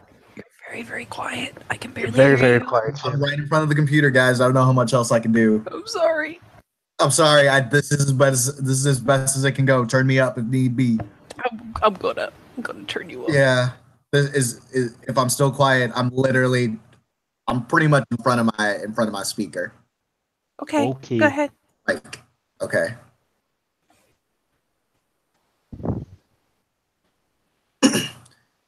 She reported a mosquito bite. At first, I thought it was just Shadow striking her. But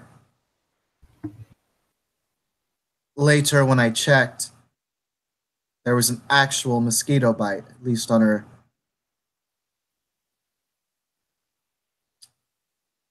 On her chimerical reflection, as dulled as it is.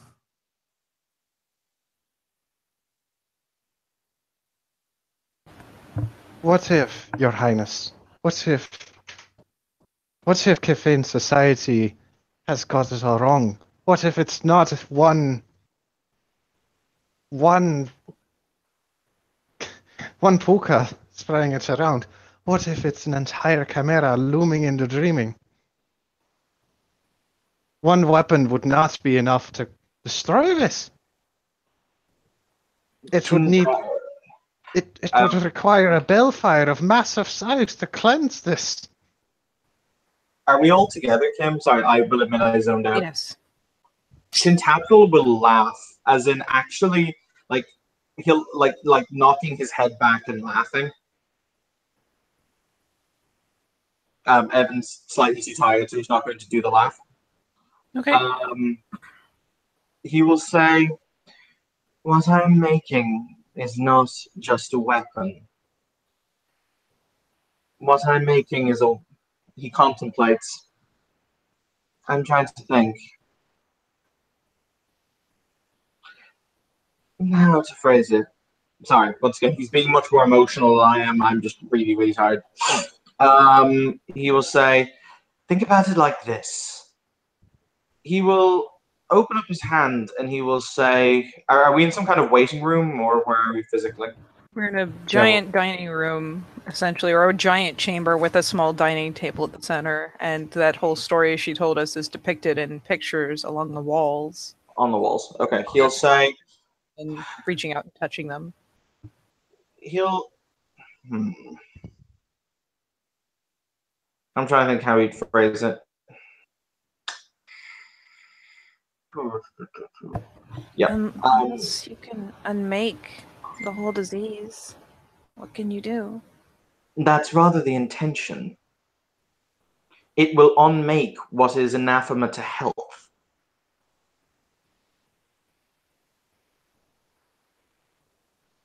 Don't think of this as a curative, like as if I'm sticking you with some kind of injection to fix the illness. I'm creating wellness to strike down plague. But will it fix all of it? But will it fix all of it? It'll still be out there.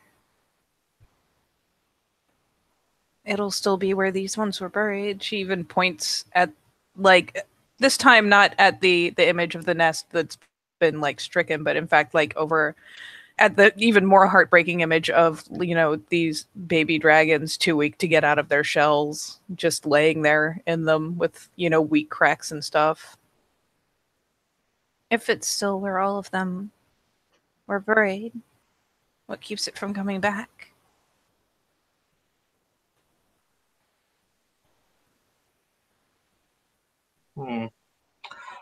Kim, do you exist? Maybe. Okay, because they've got this grand theory that is that this could be something more than what it is. I'm kind of wondering, because I also have now got remembrance at the yin yang. I mean, typhoids are a thing in terms of they do. I mean, how common are Dantain compared to like Kithane? Because they must happen. Very extremely, like, hella rare. Like, yes. Like, hearing about two Dantain in the span of someone's lifetime is pretty, like, fucking mind-blowing. Okay, cool. So, my response to all this is, based on what we're seeing here, and admittedly what's on the wall, what are the chances? And you know, I'll happily roll something to get the assessment of this. I mean, is it possible that what we're seeing on the wall is just the work of this type of entity? It just, like, rather than it being a chimera that did this, is it just a typhoid? Is this what they do? Roll in remembrance. Okay.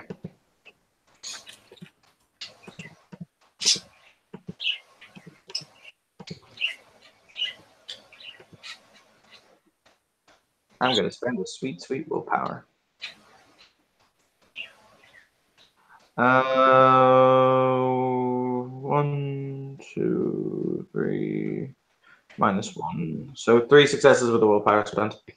Okay, so Nintendo just kind of goes over yeah, and starts thinking of what everyone said. Yeah, I mean, they're just plain fucking commoners.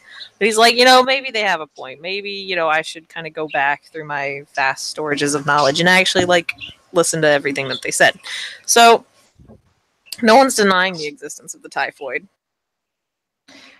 Ragrar was talking about how, what if this is also a chimera that, was all up in this burial site now. Maybe it's their breeding ground. He kind of thinks over what Karina said. Pay a little bit more attention to that, Karina, a noble. Karina was talking about how a mosquito had bit her little friend. So I was thinking, with them 3 successes, he starts to kind of piece shit together with what they said and with what he knows. It's very possible this could have started out as a typhoid, because there have been typhoids throughout the century. There will always be typhoids, just like there will always be the liches and the other types of Dauntain. They will always be here. I'm probably going to throw another one at you later. We'll see how it goes. I enjoy the Dauntain as an antagonist, personally. And, y'all get to thinking. Y'all been thinking. And, yeah. It could have started out as a Dauntain. Probably did start out as a Dauntain. A typhoid Dauntain. Because they actually have this whole little flaw. It's like if you don't infect shit and break it, you kind of start to suffer. But the dreaming is an ass. Oh man, the dreaming just hates you guys. It really does. She a little bit less, because it kind of sucks off the she's dick here and there. But it just hates everybody in general. Like, it's a hate suck. If that's even a thing, it probably is. They were using teeth with the she. So. Oh, Kim! God. I'm very tired. You're welcome. Oh God. Oh God. I'm fucking just chilling, reading while, doing my thing. Kim's over here talking about sucking dick with teeth and shit. I can show you the world. Oh no! Shining, shimmering, with teeth and all. Oh God, it's back, guys. Jesus, Max. So you started it, Kim. You started it. I did. I'll admit it. I started it. I'm just, I'm trying to like put it in simple terms where my mind can work through this. How the dreaming views the she. Like, the dreaming just hates everybody, but it does kind of like a hate suck, on the she. But so we're continuing from that. And he just kind of thinks, man, the dreaming just like really does. It just fucking hates everybody. It wouldn't be too out of the realm for these chimeric to be spawned from this typhoid's plague. Mm-hmm. No, they don't even get to reach around. It's very painful. They use teeth. But yeah. It's like, whereas with everyone else, the dreaming will just bumfuck them. At least they give, the she spit for lube. Continue. Kim, I blame you. I'm broken. I blame you. You have officially killed Maya. She was laughing her ass off the entire fucking time. Oh no! I'm sorry, Maya. She cannot. Beautiful. Never She's dying apologize of for being laughter. you. Well, yeah, see, if the fucking commoners just get told to get out of the apartment, at least the she get changed to get a taxi. It's that. Wow. Fun, kid. So yeah, it's not out of the realm of possibility for there to. I swept yesterday. How are this? Anyway, it's not too far out of the realm of possibility for this plague out of this burial ground to have created some plagued individuals. Of course, because it's not coming from the actual typhoid, unless the typhoid, because there was a typhoid and all, there is a typhoid. It wouldn't be too far out of the realm of possibility. Okay, y'all can kind of think the chimera are probably, yes, significantly weaker than the typhoid itself. But considering Karina saw both a typhoid and this little motherfucking chimera together, they were probably like, hey, y'all, they probably did what y'all did at Warren's Point when y'all were taking Warren's Point over. They fucking worked together as a team and buffed each other wouldn't be too far out of the possibility for the Typhoid and the Chimera to have like a party, buff the shit out of each other. Who knows? All right. Titangelo will say as he looks up at the gold, he'll put his hand on his hip, and he will say, as he turns, "It's possible that there's a chimera that spawned itself from this pestilence and may exist there. However, I assure you, it will not be a match for my creation." Are you gonna go there with it then? You look up at the dragon's graveyard. Tintagel actually likes dragons. You know, according to his own myth, or according to his own, backstory, he used them when he forged Excalibur to heat the metal to forge the sword. He likes dragons. So he'll say, "When the typhoid is dealt with, and when peace returns to the kingdom, I will go there, and I will make it pure again, yes." Okay.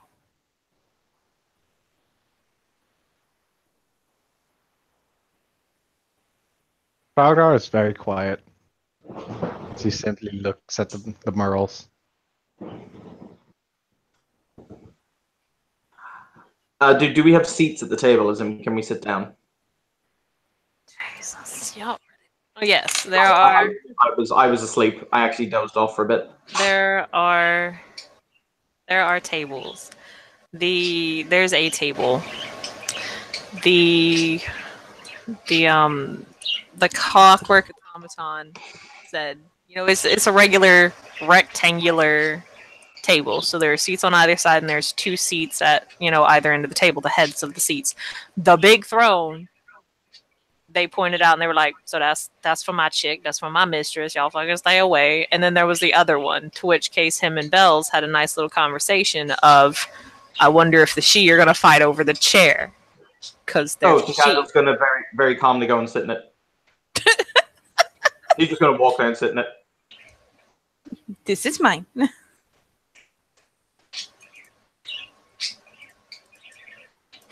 Making sure it's not like attached to anything that will like power something. It's not like some kind of Atlantean death throne. He's just gonna no, this does not seem to power a super weapon. I just wonder how Karina reacts to that. He's taking the head of the table, Karina. He's taking it. Karina's waiting for the fish. Karina's focusing on the fish. Pretty fucking serious about this fish. The automaton had a whole conversation about this. It was great. Yeah, she's all up in the Kool-Aid. The automaton regaled Bells with the story of, "I once threw a crown between two she, and I told them they would give them rulership of this far off land, and they'd start beating the shit out of each other for it." It was great. But then the automaton also told Bells, hint, hint, we're fucking psycho because you've been here for ages. And Bells is just like, "Why are we here? Why?" That too. So, Why? I fully admit I'm probably gonna have to fight the fucking Dougal and Bedlam or challenge them to a crafting contest. This is going to be my life today. we'll fucking see how it goes. Or who knows? It might be like a Malkavian kind of insane. And they'll be perfectly sane on the normal. Where they get access to the Force. And Either way. For the moment, you are sitting in a chair. Grunts. Mm-hmm. So, by this time, the automaton will return. And it will just kind of clear its throat and stand up on its little needle-like tips of feet. Just kind of stamp once or twice, just kind of, and then we'll clear its throat, which is funny because it doesn't have a mouth. And it will say, "Ladies and gentlemen, if you do not mind, I'll take a seat, for she shall be here shortly." Frauder will pick up Bambi again and put her on the ground. Yep. Pepper comes clicking down onto her hooves and offers him a bit of a pat on the closer of what I imagine he's huge right now. So on the thigh, I guess, because that's what she can reach. He gets the kind of reassuring little pat and she will clippity clop over. to find herself a seat. So everyone sits down. There is water. There's also wine. There's this weird kind of purplish drink that's kind of glowing that you guys have never seen before. And there's the lava fish. It's cooled down significantly now to where it's just kind of like a hot pizza pocket.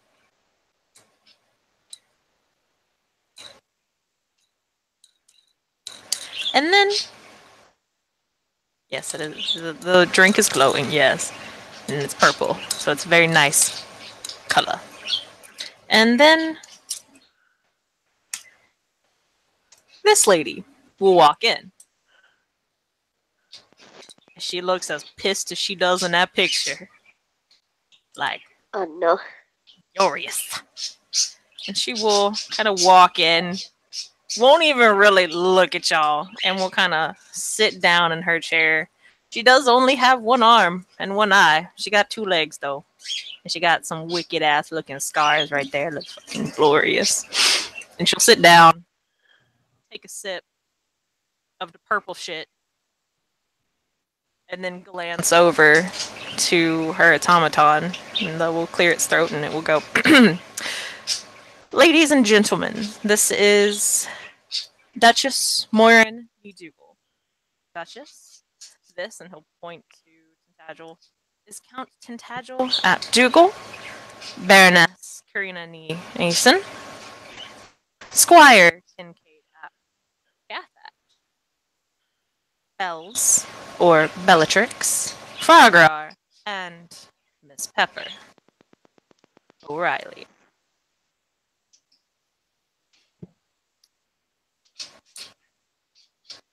Frograr will, when everybody's introduced, it's formal to stand up and do a bow to the lord or lady, right? In this case. Yes, Duchess is a lady. Okay. So yes, he'll as etiquette is, he will stand and bow towards her. They'll nod. And we'll take a seat.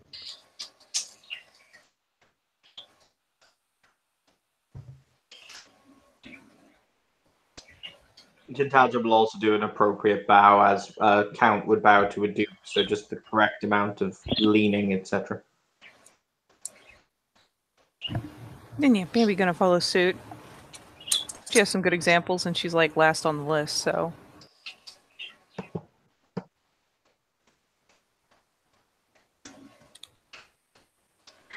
And she will clear her throat and say, "So, why are you here?" Looking at Tintagel because he's the one with the highest title, and this is a she who's been here for quite some time, and damn, that's a +6 difficulty, though. That +6. He will say, "I shall not beat around the bush, as frankly I don't think that you have time for it, and we must be away. Our kingdom is in the grips of a fearful disease, spread by a Dontaine known as a typhoid. I am here in order to create a supernatural curative in the form of a great hammer that will drive back the disease. However, one of the items that the dreaming has deigned is needed in order to create this item is a hammer wielded by a one-eyed, one-armed master smith who themselves has used it to forge something of legend. Your name was, frankly, very high on the list, as it is rather a specific causality that the dreaming has deigned that we should set ourselves upon."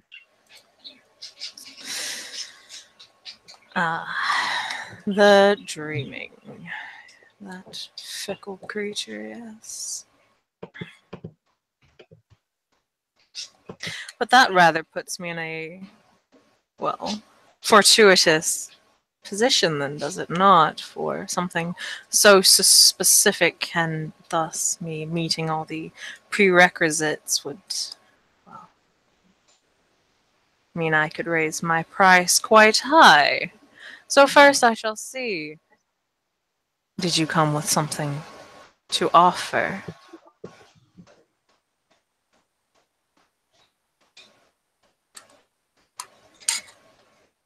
I hate my life. Tintagel will nod, and he will stand up, and he will throw off his cloak, so it'll land on his chair. I do this for the kingdom. I fucking hate all of you. It's okay, I hate you too. Good, good. And he will draw his sword from his scabbard, and he will say, I believe you'll find this suitable recompense.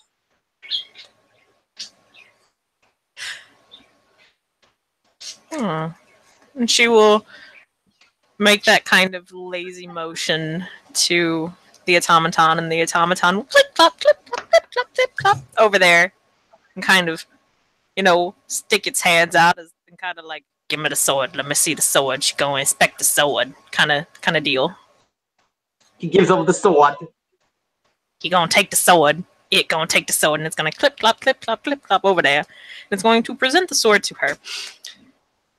For everybody else, cause did I fucking work hard making this. I'd really rather not lose this. I emphasize this, but I'm like, this is the only thing I have that she might value. I'm sad now. Know what that sounds like? A personal problem. I hate you. So, where did I go with the scabbard? So, the scabbard, it's in its scabbard, of course. It's made, it looks almost like a freaking, what are that's called? It looks almost like a root, guys. It's the scabbard and the grip and the cross guard look wooden. But there's a velvety kind of moss, a greenish kind of velvety moss that covers the scabbard. Written on the mossy scabbard in silver text is, well, some weird ass looking like runes and lines and shit. Because this is Ireland. And Ireland's, it's got the language and it's like, Ireland. What, an Ogham? Yeah. Hot. Yes.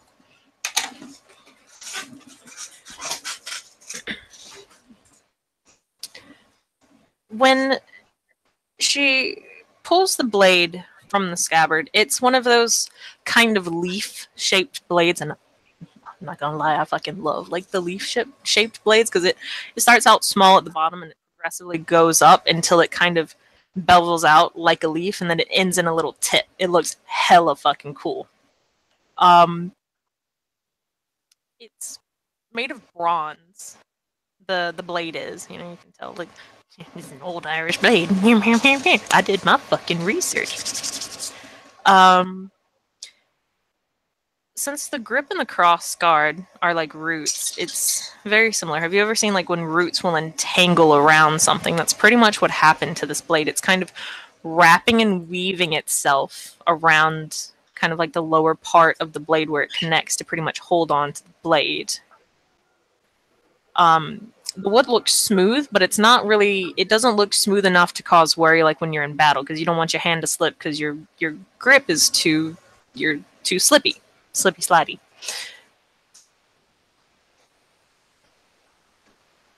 On the blade itself, though, are even more of these runes, and they're also in kind of a soft silverish looking text runes, and it just kind of goes down the blade, creating, a story. In the butt of the pommel, though, on the grip, is an amber gem that is also kind of enveloped towards the edges with the roots and everything. So it looks pretty cool, all in all. I wish I could fucking draw it, because I have it in my head, and I'm like, damn, it's sexy in my head, but I can't draw it. I shall look it over and kind of read the story on it. Look mildly amused.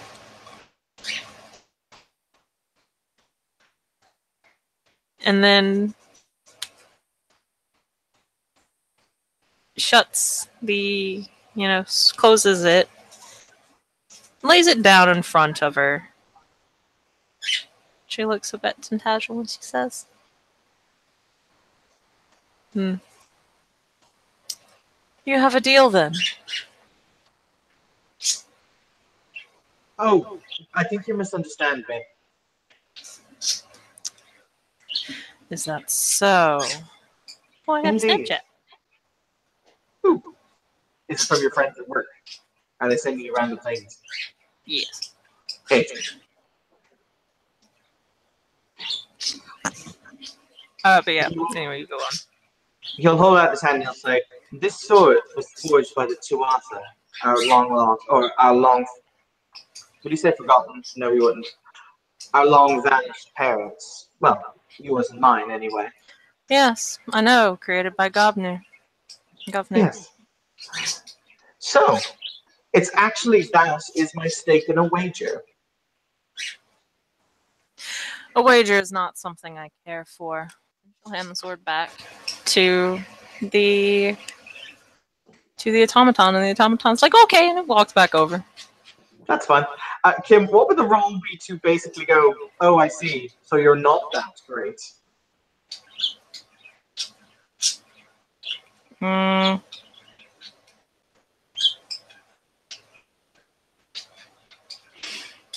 I don't know, probably like manipulation or charisma, fucking shit crafts, I guess. I will do charisma.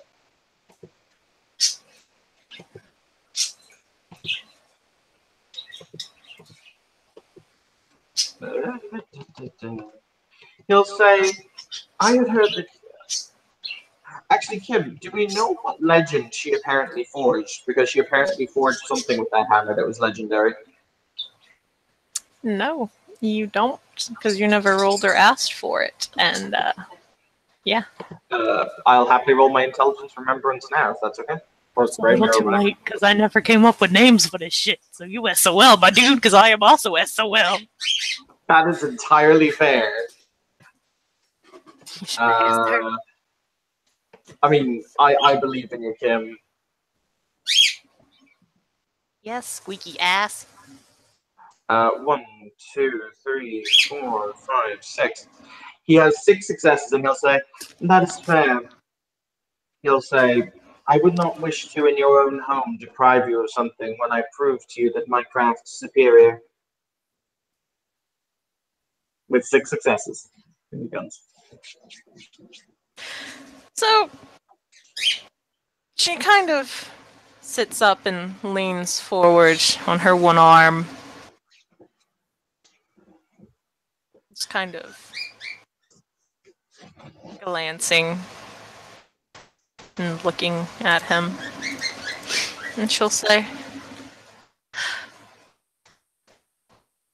try to cajole me all you want, Count. But at the end of the day, if I recall correctly, you have only made one thing of legendary power. And I have made much more than just one. At the end of the day, this is my home. I have everything that you need. For I made the exact requirements for the hammer. And thus, I don't need to play at your petty games. For I know I'm already above you. I see. He'll say, is the sword brought back to him? Yes. He'll reattach to his belt. And he'll say,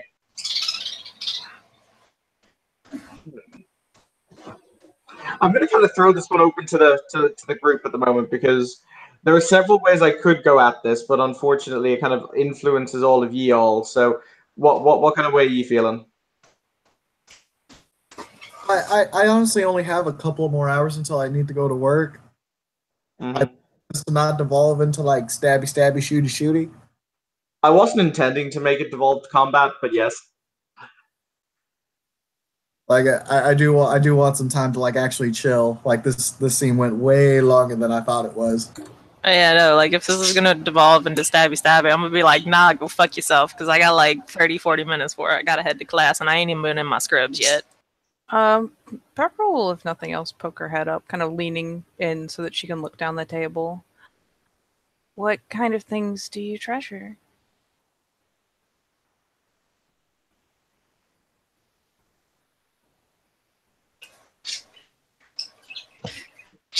Various things, I suppose, but nothing that none of you have currently.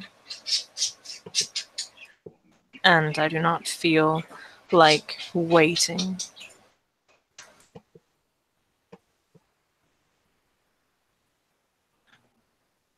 Fuck it, Karina's gonna talk. By the way, I'm just gonna assume the fish is cooled enough for both Wakanda and Karina to eat. Yes. Karina looks over to Dougal lady, and just gonna fuck it. Your Grace, how long has it been since you have been outside these walls into the autumn world as a whole?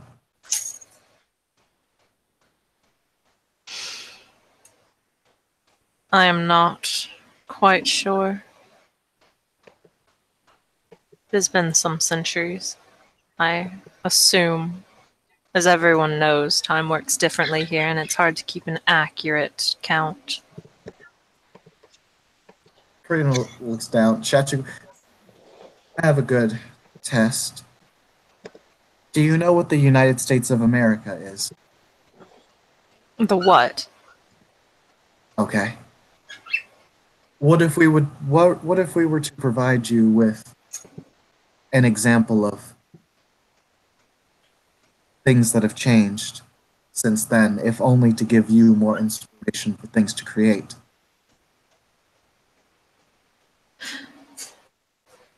Then at that point I could easily leave my home and go venture out into the world once more.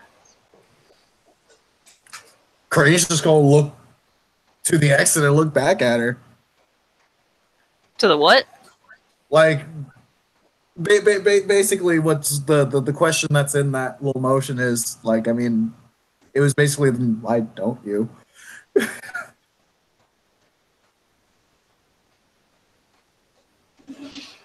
They'll just simply shrug.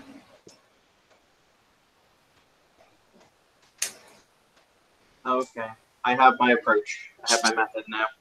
I was contemplating it. He's going to sit there. We were given wine, weren't we? Yes, we were. Yes. He's going to swirl his wine cup, and he's going to take a sip. Is it good wine? Or is it lava wine? It's actually pretty damn good. Mm-mm. And he's going to say, I would ask you, Duchess, when you stopped caring about the world. When the world stopped caring about me. Why?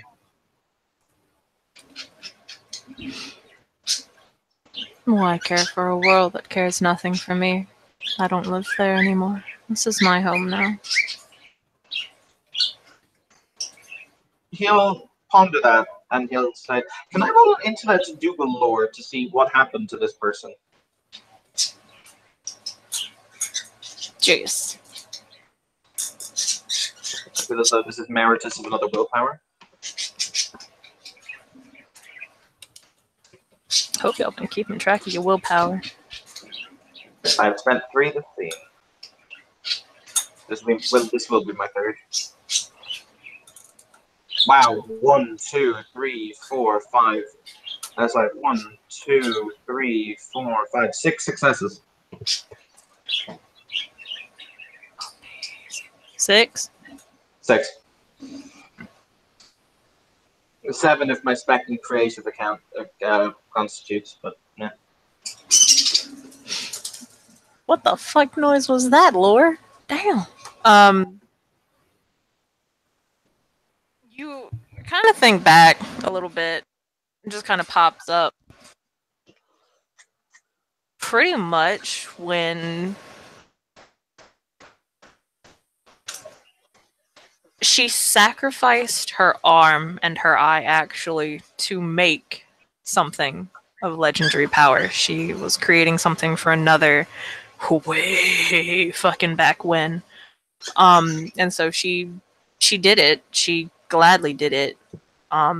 for this person because they were like, you know, we kind of need this to save the world.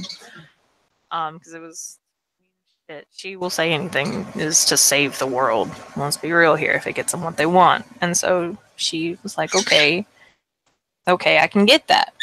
And so she gorged out her own eye and cut off her own arm and created this treasure. And she never got her payment or the fame that she had asked for, considering she literally sacrificed an arm and an eye for this. But then she was then scorned because the other crafters were like, you only got one arm. How you supposed to like hold down the clamps and then hit stuff? How are you gonna make shit? So they kind of scorned her after that, and she got hella pissed, TM, and was like, "Fuck y'all, then I'm gonna go out." And she went into the dreaming, and that was the last anyone heard of her. Tintagel will look at her, and for a moment, a genuine look of sympathy crosses his face before it kind of hardens back into what I will call average she-bitch face. And he will say, you know, I know your pain.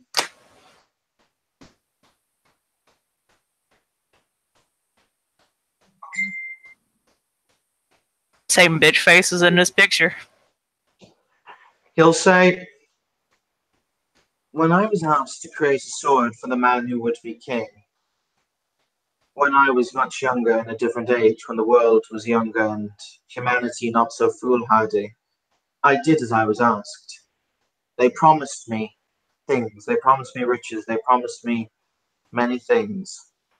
However, in the end, when it was that blade was quenched in my own blood, the blood from my own beating heart, in order to make it so that it would be locked with the magic for now and evermore, I fell.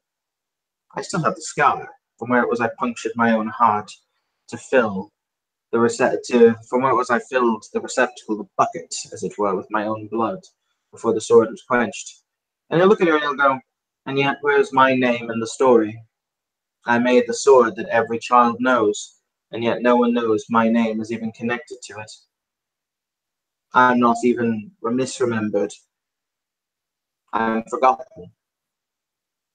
I understand your pain, at least in part.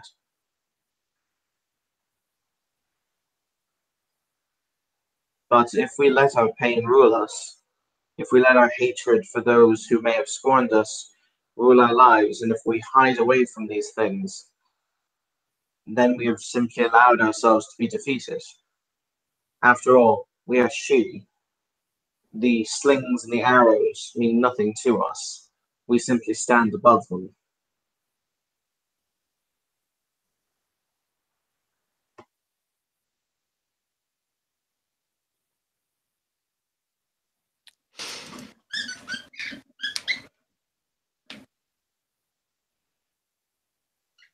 Everyone make a perception alertness.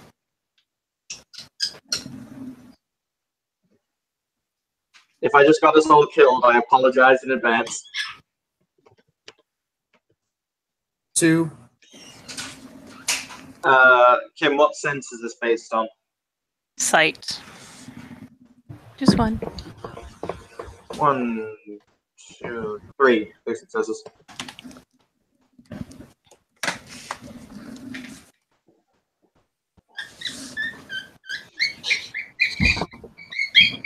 Oh shit, I was muted. I've got 5.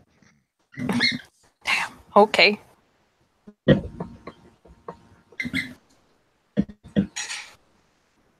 Okay. So all you really need is one success.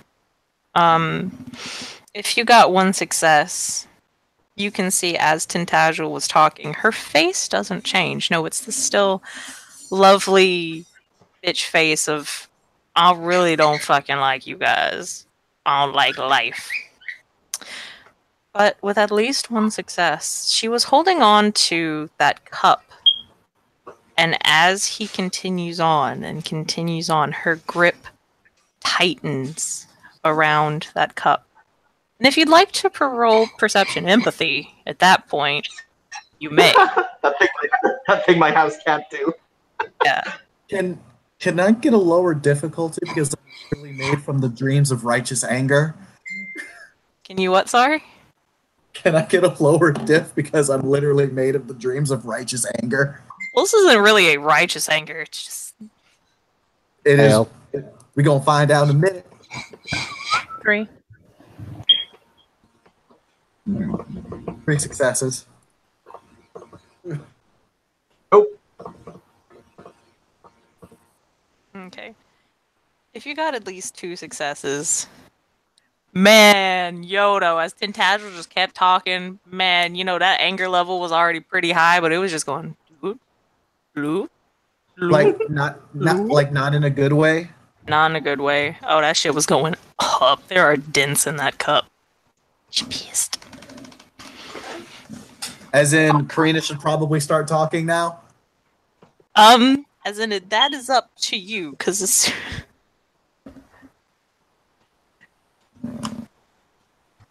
Oh, my phone's at 18%. But that is up to. That is still freaky how you can turn your head around that much. But it's up to Karina if she would like to speak now. Otherwise, this person's going to reply. Okay, so what was it Tintagel was saying just now? He was just talking about how I feel he you, basically bro. made Excalibur and no one gave a fuck. It was pretty much like, oh, we're so alike. I used Heart's Blood to quench this thing. I name Excalibur, yada, yada, yada. She was just... Can I get the intelligence remembrance to know who the fuck this chick is? Or intelligence Greymare or whatever? I mean, they said her name. She's Duchess Moiran Needougal. Yeah, but I don't know anything about like because all the like legendary treasure stuff about how she gave up her arm and her eye and stuff, that's all OC knowledge. And can I roll Didn't that? she just say that? Because nobody, because the only reason why Evan knew that was because he rolled Dougal knowledge. Nobody knows yet the crafts or anything that she rolled because A, I haven't figured them out, and B, no one rolled I was them. gonna say, I think she before. literally just said that she gave her eye and her arm, didn't she? Or was that you telling him about it? I think that was Kim telling Evan. Okay, it might be. Yeah. Yeah, that was Kim telling me from my Dougal lore roll. Oh, thank you for keeping me from cheating. All right, so that drastically kind of limits what I can say here. I'm sorry, I'm trying to separate what you said and what she said. That's actually pretty difficult right now. Do you need a sec? I think I've got it. She might flip out anyway. That's okay. But Karina has her approach. Because Karina's heard enough. At least heard a bit. She sees the grip tightening.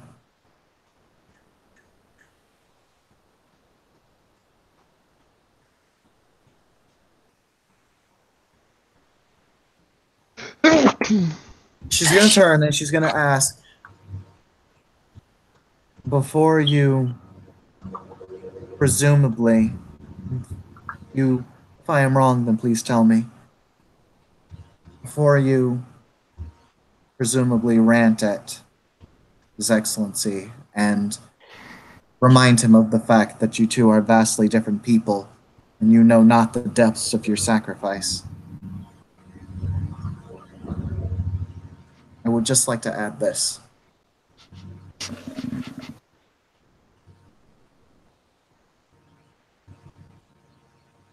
And she's just gonna fucking she's gonna pet Wakanda, and she's gonna look over and she's going to say,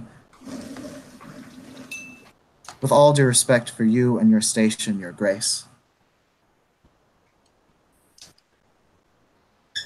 you were absolutely right about one thing.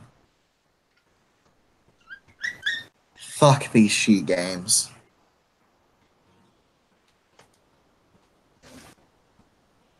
They're getting in the way.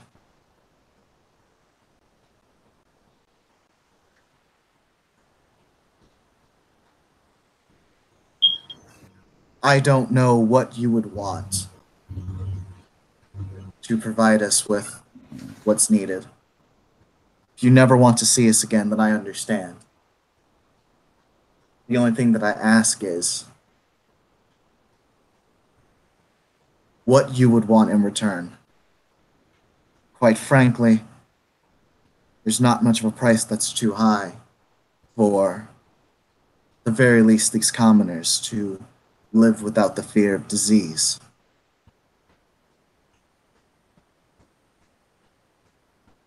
Regardless of the situation that put you here, I don't know what it is. It's your business. But you are still a leader. And it doesn't matter if you have no limbs, you have no eyes, no tongue, or no ears to hear with.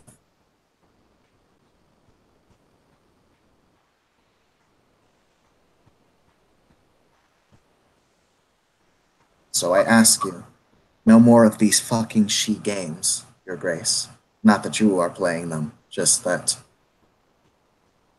we go in these circles quite often, our whole kit. So what do you need? Or what do you want? We will provide this. I don't know if you want me to roll leadership or whatever.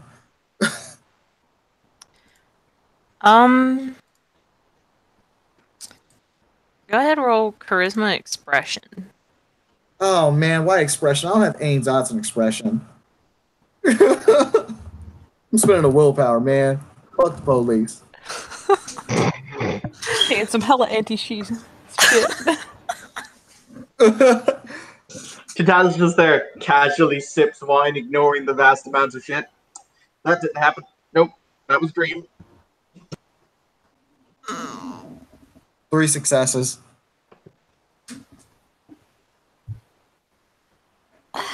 Okay. On a side note, Tim, do you know what you call she without she games? You call them the fucking issue.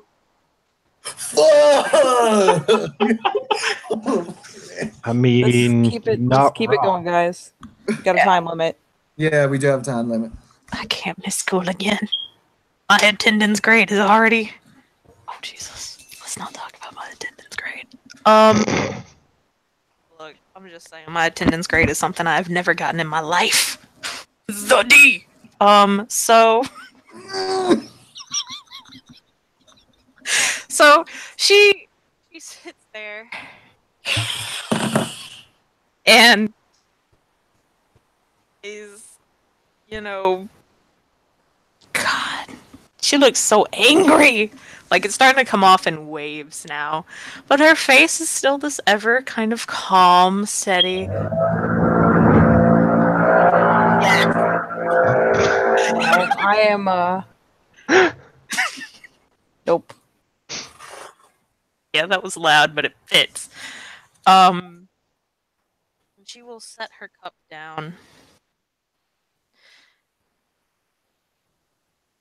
And she'll say, very calmly, yes, I am tired of these games. I am tired of people coming into my home saying they understand what I have been through, trying to compare themselves and cajole me into taking waivers. I have already stated I don't want to. Frankly, I'm just tired of it all. And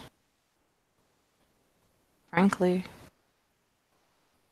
I don't wish to tell you what I want. That seems too easy in my perspective.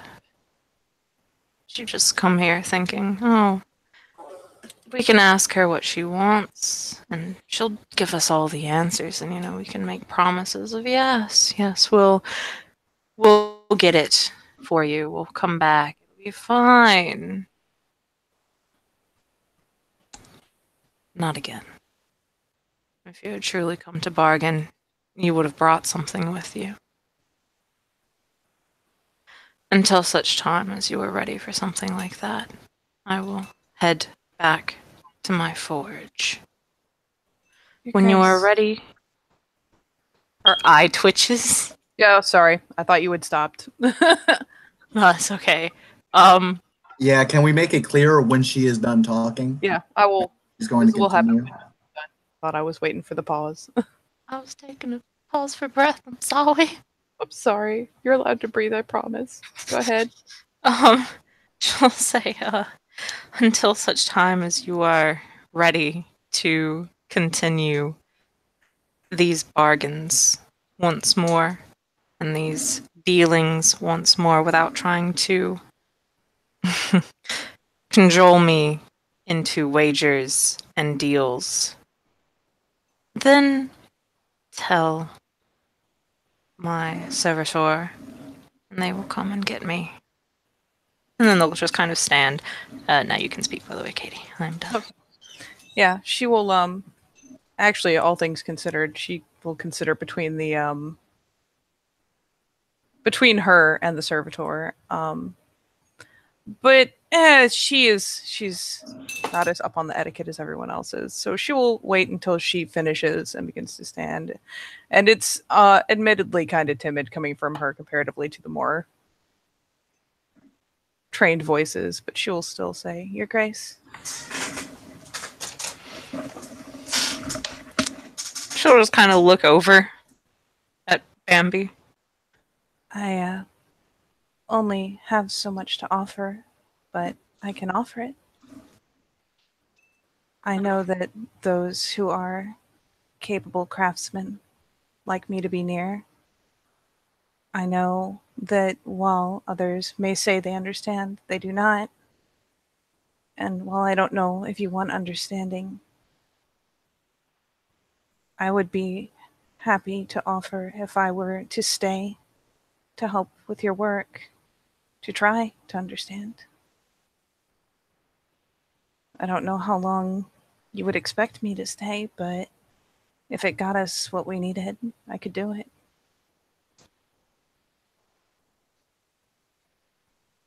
Maybe long enough for you to make another hammer. Kind of gets quieter and smaller as she's going on.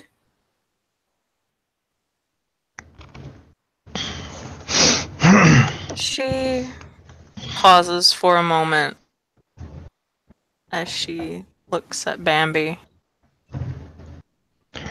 And she says, Truly, you would do that then? Leave your friends, allowing them to go on without you, to stay here in this desolate location with a person who you know nothing about, simply for them to have this hammer. Frauder at this point will stand up as well, a little tiny bit too forceful. As he puts his hand on the table, he'll say, Bambi, I would urge you to reconsider. You do not know the offer, you do not know what it is that you're offering here.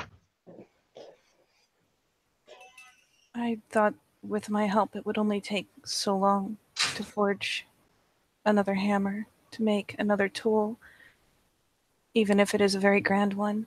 And I don't doubt that it would be, but at the same time, if part of what is so frustrating is that people think they know when they don't. Maybe with time I could come to understand better. Time what she's is the thinking. issue here. But it would save so many people. Fuck this! Oh boy, is Kincaid about to roll? I'm done! Fucking dozy cunt. You want to say fucking around. Oh Just dear. mute yourself while you laugh because he's hard to hear. Is he shouting at the yard work shit? Yeah. No, I think he's shouting at the shade. Yes, you. You Dougal making shit out in the middle of the mountaintop. We want to save the fucking realm. Only you can do it. So we're going to stay here until you tell us what you want. Then we're going to leave somebody here with your crazy ass. We're going to go get it and bring it back. Got it? Give me a moment! Oh my god! You know that wonderful moment in anime where they just have a picture of someone that crumbles to dust? See Tintagil's face for that. It's like, the fuck? Karina's just looking over like, damn. I mean, in the back of Karina's head, she's like saying the shit I was thinking, but I don't give a shit if you kill me. Kill me. You're old. You can do it. So? God. Where's that fucking noblesse oblige you fucking she you're supposed to have? Realm protected and all that shit. So, give me a moment real fast, because now I gotta look up something. I gotta do something. oh boy, here we go. Oh no. Oh no. But dude, like, I give fucking pro tips for Kincaid, because that sounds like something I do on some of my characters. Fuck No, the yeah, no. games. I will point out when I've been pontificating like with an NPC, Kim has just been like, "Nah, shut your mouth and get to the fucking point." Yeah, Numerous NPCs like to just fucking go on and on and on and like You do monologue. self-satiating. I I do would monologue. I consider it the right of a villain to have a monologue. Yeah, and my my PCs are like, no. So, oh hey, it's 420. Hey, so I'll fucking stab a villain that monologues. I swear to Christ. I'm so sorry. I'm sorry. no, You're not sorry at all, Marcus. Oh my god, it was glorious. Oh Jesus Christ! I just flipped that. There we go. Okay. Yeah, no, like fucking pro tips, dude. That was fucking awesome. Mad props. She might be a shitty she, but by God, she's about to be a she. Yep. Hold on.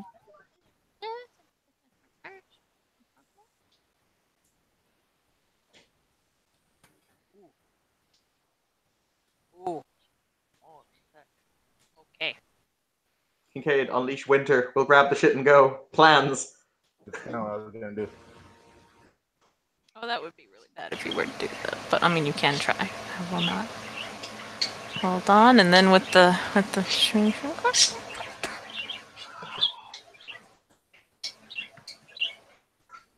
okay, let me roll all of this. A lot of dice. I'm very Can scared. I make an intimidation roll or say that? You know what? Yeah, you can make an intimidation roll. That'll be okay. Please do that. Let's see. It's diff 9. Let's see. Why is it diff 9? Because it starts well, no, it's not intimidation. That'll matter. It's diff Yep, 3. we're good. Your intimidation will be difficulty 3. It'd be less if you let it go lower. No. Just There cross is your no- fingers. Take what you get, and you don't throw a fit. I could be like, no, fuck you. It stops at like 5, but I wouldn't actually do that because that'd be like really shitty. It's like diff 3, dude. What more you want? It's not, by the way, it's not the intimidation that's like, you will bow before me. It's more like, bitch, listen, I'm gonna slap you out of your stupid. Yep, I got it. Do it. I got 6 success. Okay, so you got your 6 successes, and this little like facade of like bitchiness she had, it's just like pure fucking rage now. That much is very blatantly able to be seen now as a commoner, a squire, which is like maybe not even like.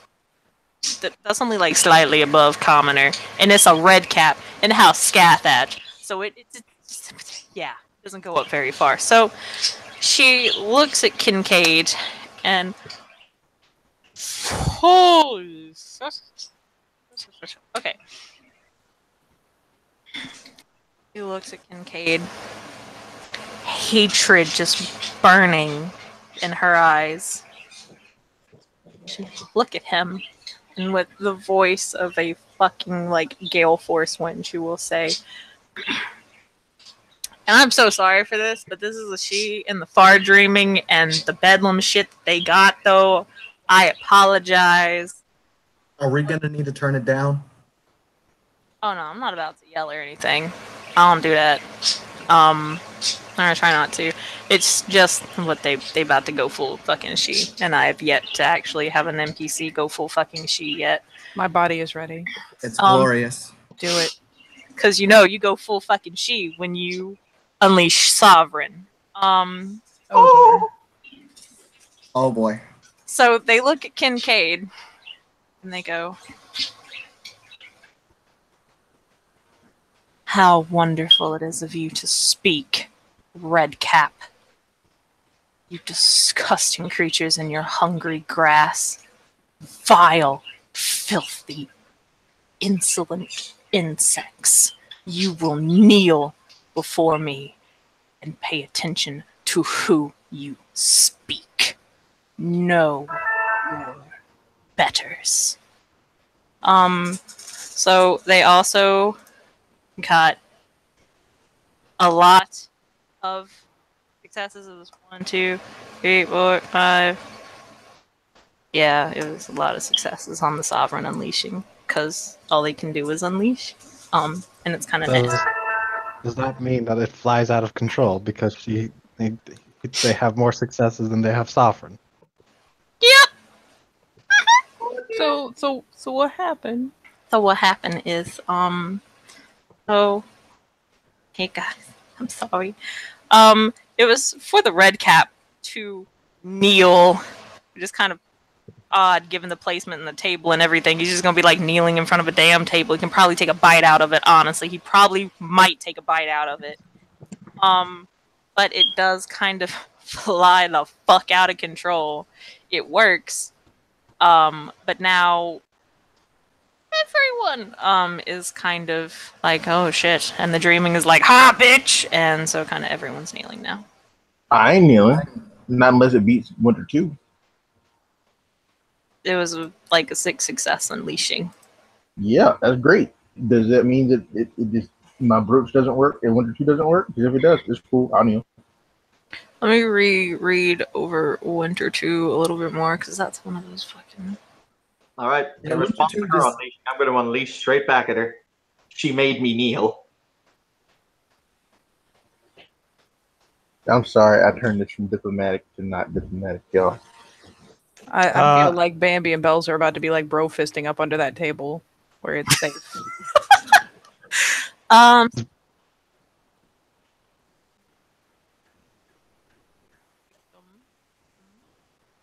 Yeah, no, Kincaid's good.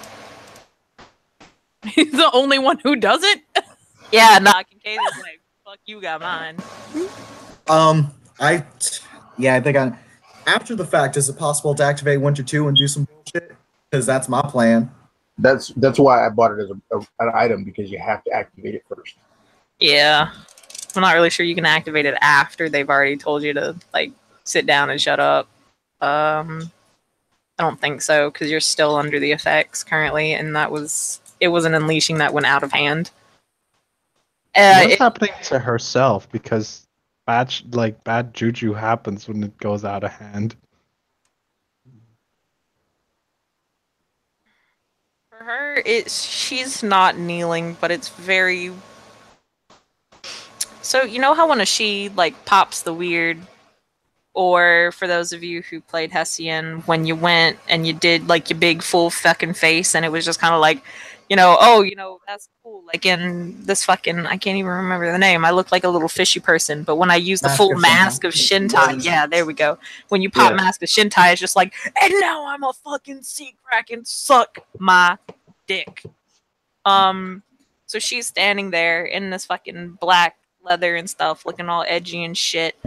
And it just becomes much more prominent, just kind of her aura and everything like that. And you can kind of see you can almost see sneering faces kind of behind her just for an instant, kind of flicking in and out, made of kind of like this shimmery, glamourish material kind of whispering into her ear. But you guys can't hear anything they're saying. You can't really read their lips because they're not really fully forming either.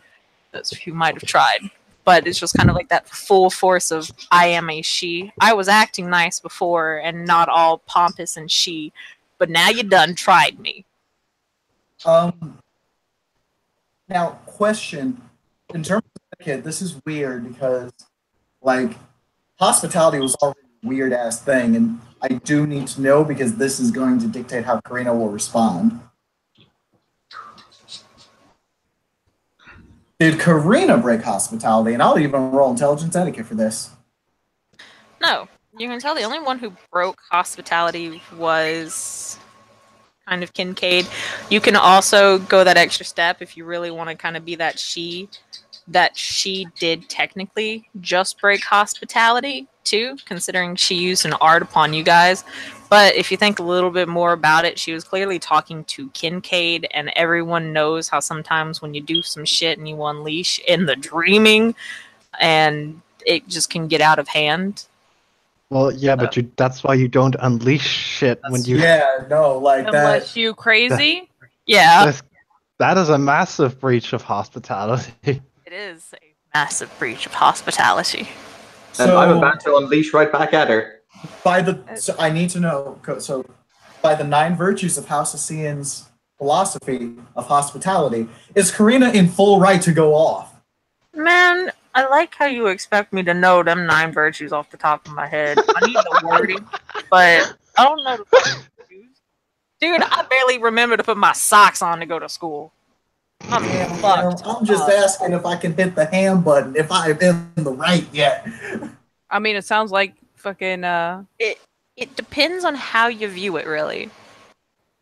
But considering it's Karina and she's unseelie, actually, considering she's unseelie, she'd probably be a lot more lenient to see it as kind of that was an accidental thing. She didn't mean to unleash upon everyone, but at the same time, she's also unseelie, so you can use it to your advantage and just be like, bitch. So it's really, at that point, up to your character. I'm sorry. Also did unleash on her. I'm Unseelie and Beast, so sorry. Nah, it's all good. From where he's kneeling, because I did get out of my chair and kneel because I couldn't stop myself. Tintagel is going to look up with hatred in his eyes, and he's going to shout, like as in Tintagel very rarely raises his voice, but he's going to shout across the room. I just have to think of the exact wording he's going to use. Are you actually going to raise your voice? Because I'm going to turn you down, good sir. Yeah, if you raise your voice, it's going to be hella muted. Evan's not actually going to shout because he's tired and doesn't want to actually shout. He's going to say... I need to actually find a name of the specific thing. Yes. He will say, "You openly defile the sacred precepts of hospitality in your own freehold to a member of your own house. Have you been so long in the dreaming that you have become an innate savage, like the basest chimera that wallow in the filth?" He'll point out the door and he'll say, "I will happily go from here before our High Lord, and I will return here and pull your freehold down, stone by stone, for this offense. How dare you? You are an insult to our name, an insult to our founder, and an insult to all that we hold dear." The only insult I see here is you. Oh boy. Are we still being held in place? Can those of us kneeling roll willpower to get the fuck up? I'll totally start rolling willpower to get the fuck up. It gets a little weird because Sovereign's fucky. And can I You do can that? just say Because that. I'm a troll and I'm working in favor of an oath. Which oath? Oh, don't What? y'all dare fucking bring that down. Which oath? Sorry. Did we make an... Oh no shit, we did not make an oath yet to bring down the Typhon. Fuck, never mind. Yeah, it was. Yeah, the only reason I ask is because it was a sovereign unleashing and not a sovereign cantrip. Yeah, which is why it goes in the realm of fuckery. Yeah.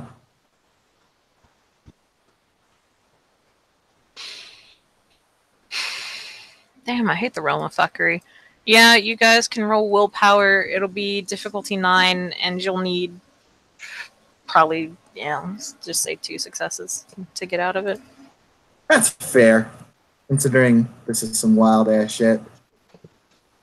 I'm staying right the fuck there.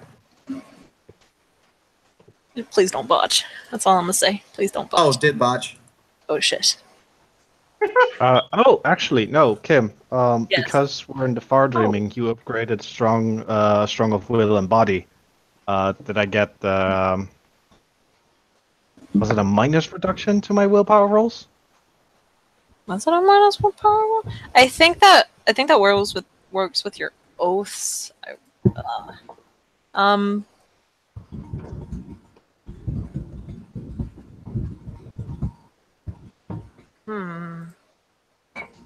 Actually, let me see my handy dandy. Notepad. It doesn't fucking have it on my handy dandy notepad. Not so handy dandy now. Thanks, notepad. So it was diff 9 and we needed 2 successes, yeah? Yes. Tintagel stands up like a motherfucker, like a hurricane. Okay, tell me the result of the botch because now I have backup, and now this is gonna get really bad. I'm gonna make this worse. Page 302. Pretty much with the botch, it's just kind of you're stuck there and you won't be able to try again for another round. So give it about like 6 seconds and you can roll again. That's about it. You'll be stuck there for another turn. So just let like somebody else monologue or something. I'm sure it's coming up, and then you'll be able to try again. I'm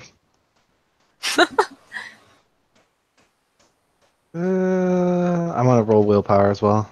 Okay. So she'll just kind of look over at you all and say, Ogre stands up.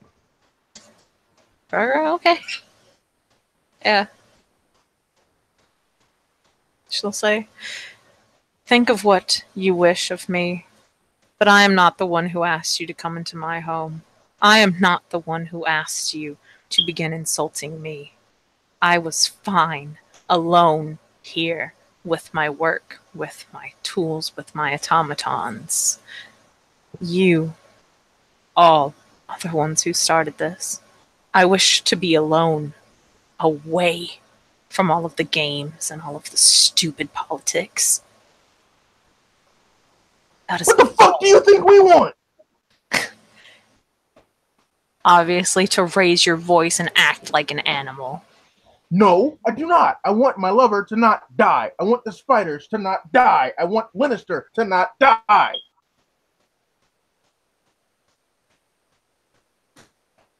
It's not my problem anymore. Did you stop being a changeling? Okay, we are now rolling initiative. Because she has just essentially condemned the entirety of the dreaming to death. Yep. No, just Lannister. I'm pretty sure that typhoid's gonna bimble on, but yes. Kim, you explicitly said you did not want to use combat in this scene, so if you want to end it here, because Frogger is going to attack her. Karina's gonna do something crazy too, I think. Damn it, I don't know. The next time I'm going to be able to get all y'all jokers together. I really didn't see a way for us to get around combat at this point. I have a question. Is Karina's crazy thing combat, or is it an unleashing? It's going to be unleashing Dragon's Ire, telling everyone in this scene to stand their ground. Oh. I think that'd be more of a winter. I don't want to unleash Dragon's Ire around Frogger. That'll have weird shit in it. Okay. If it's winter, then it's winter. All I'm saying is, no disrespect, we can talk this chick down. This is a conversation. She's not throwing hands. Ain't no sword out there. She's not swinging no blades or nothing. I mean, if y'all are stuck with the idea that y'all want to throw hands, I guess we can throw hands, but we don't have to. I know, but in Frogger's mind, she has just essentially taken away all her responsibilities as a nobility and as a member of the Dreaming to make sure it continues to exist and survive. That is not something you do and get away with it. Man, I really wish y'all would have rolled some more stuff about her before y'all came all the way out here, because that would really help with all this shit. Man, we didn't even know! I'm not gonna lie, the only answer I have that is simpler and less violent is letting Bambi do her shit and stay however long it takes her to make another hammer. I don't know how long that'll be. I even asked to roll shit. I just got told I couldn't, which is fine. Because, I mean, it was... It should have been before the scene. Yeah, it was just kind of like... I wasn't late even at that involved point. in the scene. I know, and I'm not blaming you, Tim, but there were people... This isn't for you! Okay, that's fair. My bad. I mean, ultimately mistakes were made. Rolls could have been done. Rolls weren't done. We just gotta, suck it up. The rolls weren't made, so we just gotta, move to the next step. Realistic. Yeah. Okay. So... Okay, so what we're gonna do here... We're gonna backtrack a little bit. Tiny bit. Pepper. Perk empathy. Okay. I'm a perk Everybody? empathy. Just one. Nah, just Bambi. Give a shit. Oh god. I didn't like having willpower anyways. This seems really fucking important, so. Ooh. That is 4 with the willpower. Holy shit. Okay. When you were talking, before Frogger interrupted, when Bambi offered, when Bambi sacrificed herself to stay here with her, she seemed impressed. She did. It was clear upon her face that she was actually impressed, and she had opened her mouth to say something, but then Frogger spoke up. No, I specifically asked if she was done with talking, but that's neither here nor there. Well, no, like when Bambi had finished talking, Fargar was like, Bambi, that seemed like a dumb idea, or something along those lines. He was like, that's a bad plan. Yeah, That's a bad plan. Which is true, yeah, but it's the only plan she's got. Mm-hmm. she seemed impressed with that. All I can think to do at this point, if I can, is to Sorry, my birds just knocked something over like the assholes they are. Sorry. Oh, okay. I thought it was for me. I was No, it's my birds. All I can think to do that could keep this from immediately devolving to combat is vine up the troll, which won't last long, but might stop him long enough for her to say something before he hits her. Yes. So we're gonna go into that lovely thing, which is called RP combat, because fuck rolls and everything. The way this works, I'm gonna act like if you use a cantrip, it's gonna be like you got 1 success on the cantrip. Same thing with all the rolls. It's gonna look like you got 1 little success unless you want to flare it up, in which case it'll be kind of like stun points at that point. Okay? We'll admit, she is literally unarmed. And 1 arm. Metaphorically unarmed. So, you may go how you wish with that. Some people are still... Come on. Are still... kneeling. Can you move your ass? Thank you, feathery asshole. Some people are still kneeling and everything like that. Those of you who aren't, you can act. Also, to just make this go a little simpler, whatever, since it was just kind of like an overcast with an unleashing, that is now up and finished with. Y'all can all move about, so actually you're not really kneeling anymore. So you're all good. There we go. You gotta kind of make this quick, because this would... I mean, if we're gonna make this quick, we might as well end it here and get back together on another day. Because I don't really For want the to... sake of like trying to super simplify, I know a lot of people want to do shit, but if Bambi were to hit Frograr with the vines, and admittedly at 1 success, they're not going to hold him for more than like an action, because he has to take an action to break them, even if they're really small, weak ones. If she hits him with that and just kind of, like, not strongly, not powerfully, but kind of desperately screams into the lot, just, stop it all, stay. Will that be enough to stall anyone? If she makes a point by actually blowing a cantrip and yells it loud enough to be heard as everyone's getting, like, ramped up. Kincaid will not do anything if Bambi shows if she wants to stay for real. Tintagel was going to do something odd. What he was going to do is he was going to hop on the table, like jump the table, drawing his sword, and he was actually, because she's still, he may hate her with every fiber of his being, but she is still his unarmed and a superior member of his house, so he was going to actively defend her. Because it's what she do. Is this enough to bring combat to at least a stall, Max? Between Oh, your one dice. person Oh, getting wait, in the way. the other Yeah, stuff. between Yeah, one no. person getting in the way and the vines, like, I'm serious, they're not much. They're enough to stumble him up and probably give Tangel a chance to get between them. You're gonna have. Here's the thing, right? Once a troll sets his mind to something, he's going to do it. So rolls are going, like, things are gonna have to happen to actively keep him stopped, Okay. because Well, he is then going let to attack me her. try to roll a charisma expression.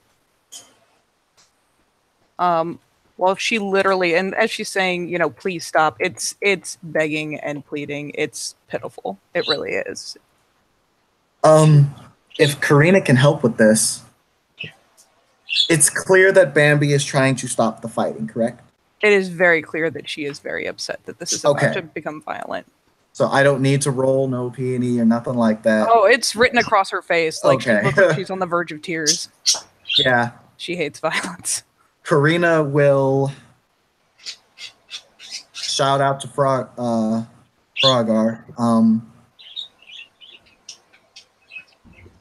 She'll. This is to help Bambi out specifically. She's saying, there is still time to pull this back before we hit hit a point of no return. Don't pull that blade unless you want to deal with the consequences. She called upon the end of the dreaming. She called upon the end of everything. No. She called upon the repeat of death. And you know not what she has done! You know not what has happened to her! I'm gonna See need the y'all to stop facts. screaming. Sorry, Kim. Okay. So, Norse screaming, Max? Norse screaming? Farah doesn't speak Norse. No, but there's the troll and House of Satan. There's Norse screaming. That's what I'm calling it.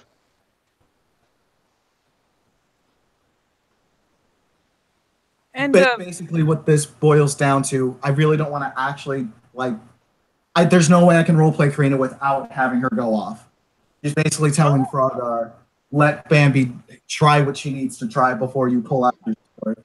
Say what you will, Bambi can do something without resorting to violence. Don't go there. Don't go there. Norse. Yep. Maybe we'll even try to make a mad dash and scramble between them too. Yeah, Karina will roll up with Wakanda too. And she probably has to convince Wakanda to not try to maul the Dougal. Like, she's, and by when I say get between them, it's not the strong stance. It's like she will try desperately to scramble quick enough to get between them when he pauses to yell, and, you know, be holding her hands up and pleading, and probably, like, again, it's the giant wet doe eyes.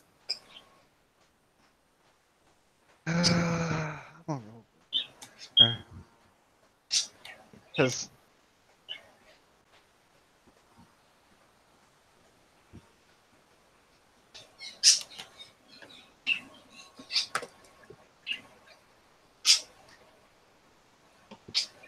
Oh, and I never pushed enter.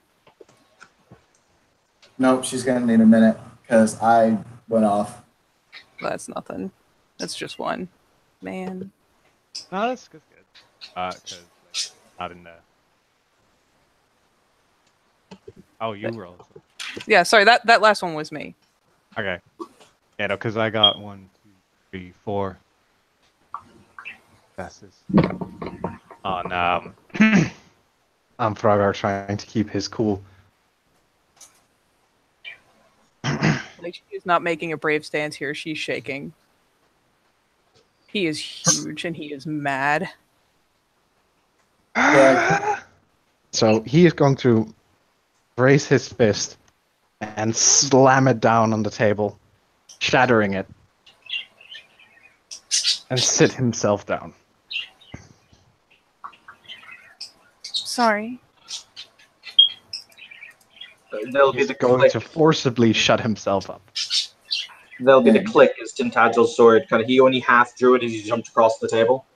He didn't draw it the full way, but it'll click back into its scabbard. He's very glad he didn't have to use it because this troll would probably kill him in a single hit. And she almost immediately is going to whirl around to face the she that she ended up in front of, not like directly, not necessarily even quite in arm's reach, maybe just on the edge of that distance, but turns around very quickly. If it'll make you happy, I'll stay until you can make another hammer, and I'll listen. I'll listen to anything that nobody understands and nobody hears. And I'll help.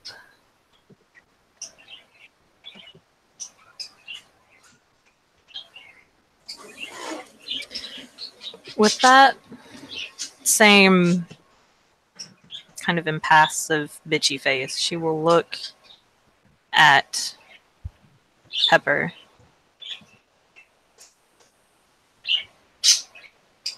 And then to the others. And then to her broken table.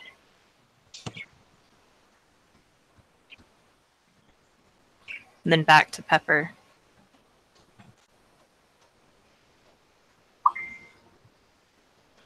And she'll...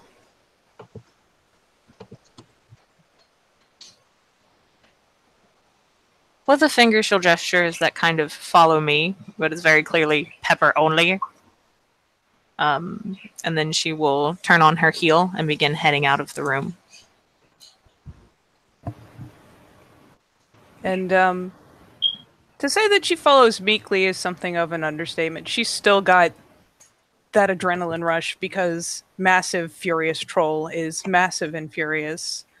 So she's a little knock-kneed, but she kind of scuttles after her, clicking along.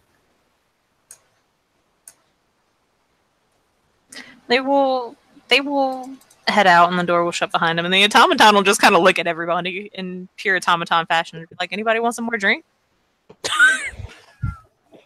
Tintagel will pick up one of the goblets that is mercifully still intact after what I will call troll rage and hold it out for more wine. Just like, yes. I'll walk over, pour some more water in there. I'll gesture over to Karina and Wakanda. I can get you some more fish too. Karina looks over to Wakanda and says, she could probably use more fish. Y'all don't know why, but Kincaid is pissed.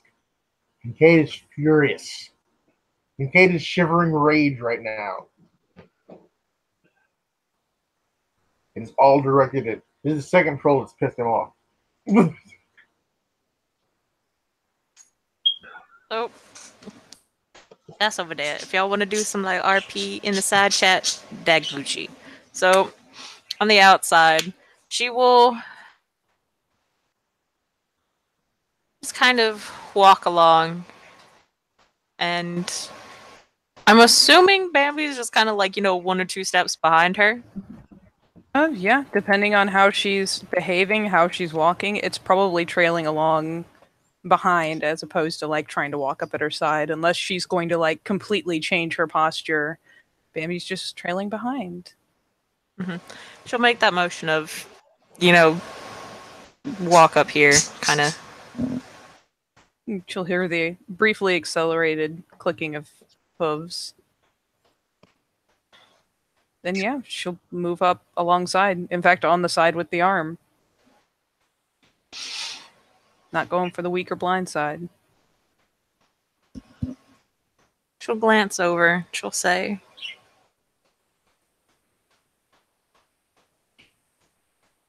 and you would do that for them.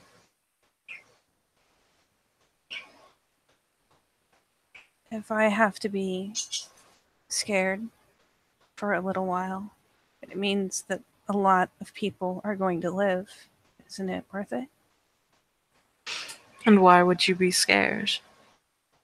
I don't like being out. I don't like being away. She kind of glances back. Poor Red's like, I don't know what he's been up to, but I assure you that it probably involves him being like, I don't know, unconscious or something for him to not have physically stopped her from doing it. But We can say that Wakanda just tackled him down. yeah, probably. Threatened to eat the bowler hat. Oh, not the hat. I just get scared, and but I can do it. It might help you, and I know it'll help all those other people who are sick and who are dying. And the knight who's running himself to threads trying to keep them alive. It's worth it.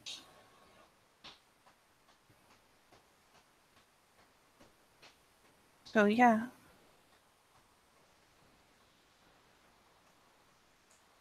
She's got she has moved from like the terrified shakes to kind of the adrenaline is working its way through shakes.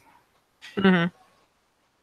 And she'll nod, and they're walking through. She notices that there's a lot of corridors, and these corridors lead off into smaller rooms, and it looks like they've been built on the side. But each of these corridors, and each of these, it's kind of like they look down. It's just one long hallway, and at equal distance to each other on either side of this hallway, or on each side of this hallway, there's a door, a wooden door with with a knob.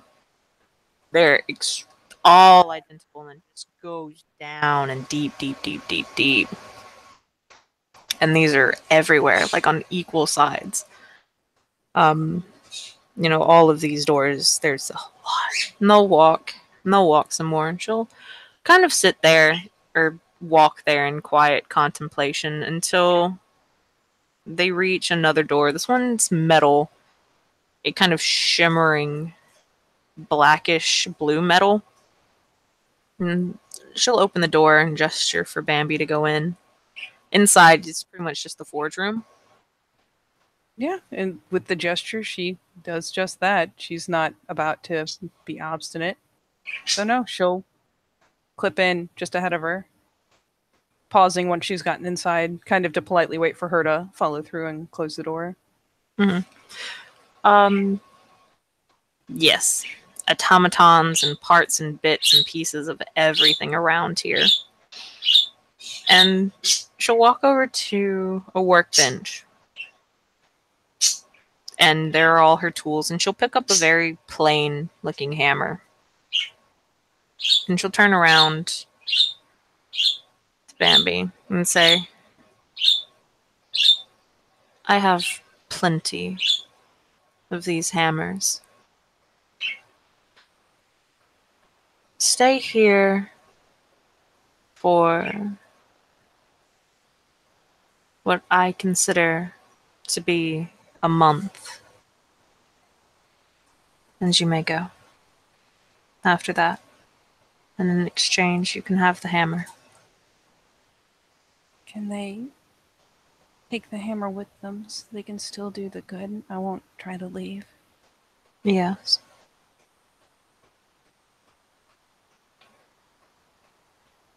And she chews on her lip, but nods. Okay.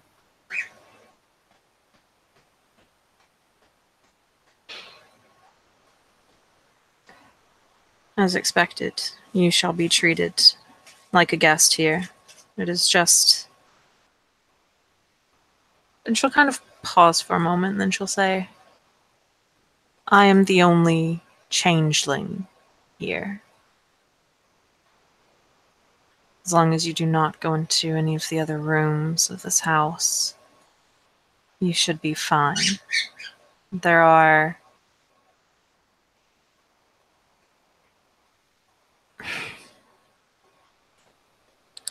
She kind of pauses for a moment. Then she'll just kind of offer the hammer over. She'll say,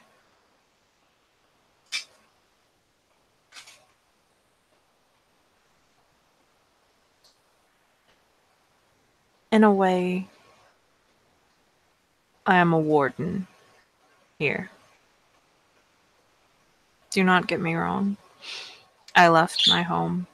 I left my house. In a sense, of course, I did not actually leave my house. But I left the autumn world because I was scorned, and I still am. I hate how I was treated and what they did to me. But through my wanderings, I found chimera and other creatures that were frankly too dangerous to be let loose. And so I created a prison for them here. Do not think that I am just... Your friend is not correct. Your troll friend. I did not just blatantly throw away everything in the dreaming. He might not obviously see it, but I do what I can. Of course, don't tell him, and we can speak more on this later, but for now you need to go give this to them. I want them out of my house, out of my prison. It was just very small, very very obedient little nod, and she will. How big is this? Just a very regular. Oh, It's wow. just Like a ball peen hammer or something. No, not like a ball peen hammer. It's very clearly like a smithing hammer. It's she-shot sized. It's not like massive troll sized. It's obvious that this is just her tool, so it's like the size of a regular smithing hammer. Yeah. She'll just put out her hands for it. Probably have to use both hands because it's still a big hammer and she's not especially strong. And she'll set it in her hands. And yeah, with her permission, she'll go for the door to take it back to them.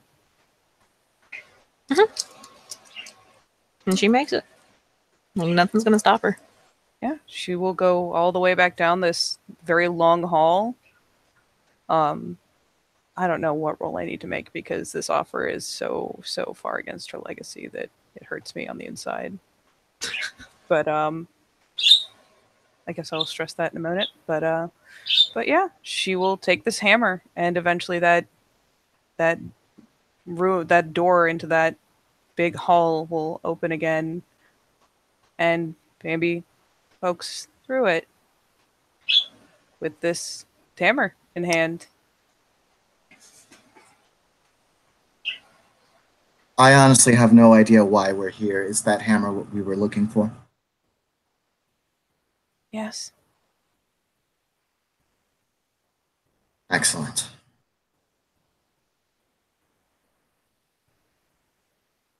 If I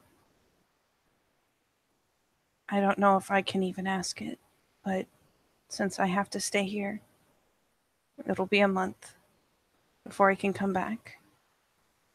What do you need?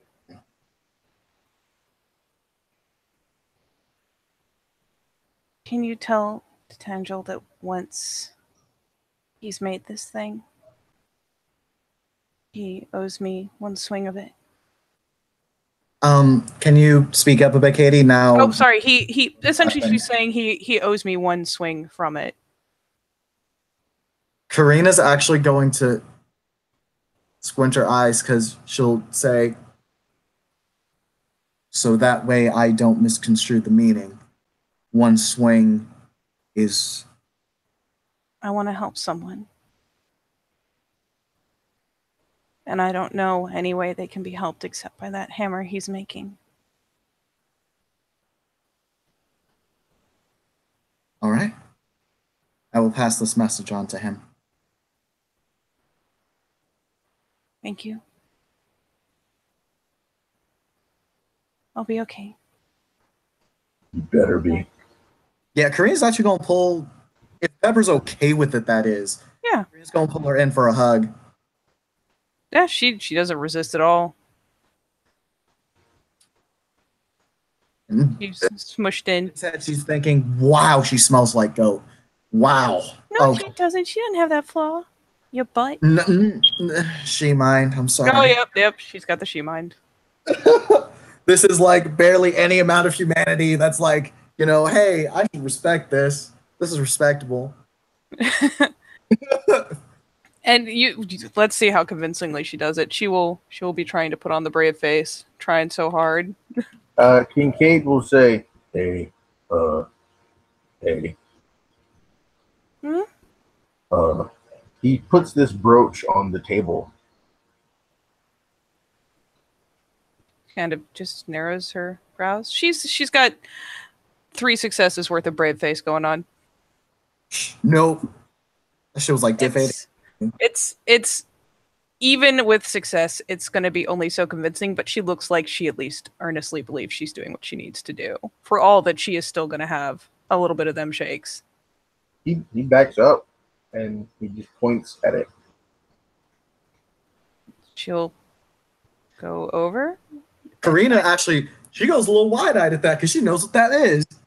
Yeah, Bambi has no clue. She kind of moves over a little slowly and tentatively picks it up. Do you want me to hold on to it for now? When shit gets hard, it'll help. If shit gets hard, what? When shit gets hard, that'll help. Thank you. Yeah. And you know what? I'm I'm gonna do it because I have to real fast before Fragor goes. She will he backs up and she nonetheless sees this as a very kind thing, and she's not gonna see any of them for a month in theory. So she will actually clip clop at him. Is he gonna keep backing up? Yep. She'll pause. What's wrong?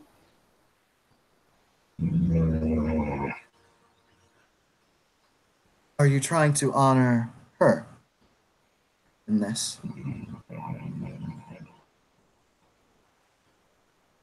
That's all you get out of him. Is that. She'll try one more kind of slow, like just the 1 foot moves forward to see if he'll keep doing it after she's pointed out that she sees his shit. Oh yeah, he keeps backing up. And she'll pull the foot back. He just goes. He just says, "He is a nice girl." Aww. She actually kind of, at this point, will tucking the brooch onto, well, probably into her hair at this point because far dreaming means almost no clothing.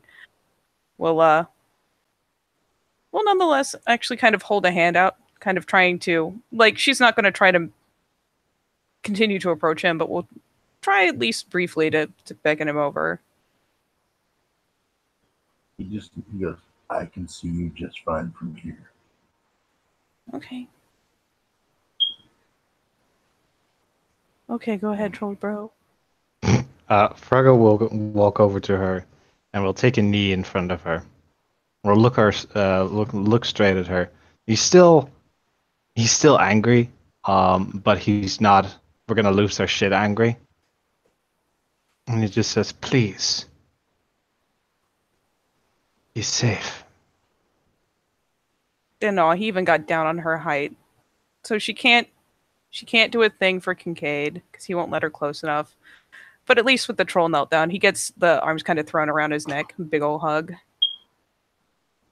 I'm sorry, I know it made you angry, but I'll be okay.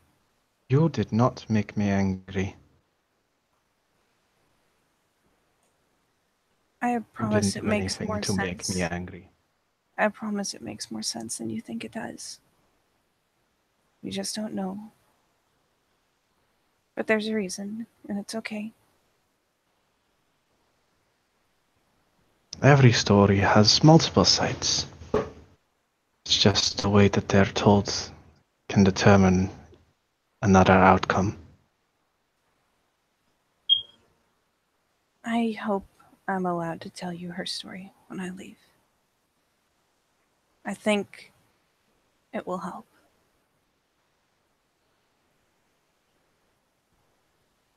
Maybe. Okay, well, hug her back and stand up again.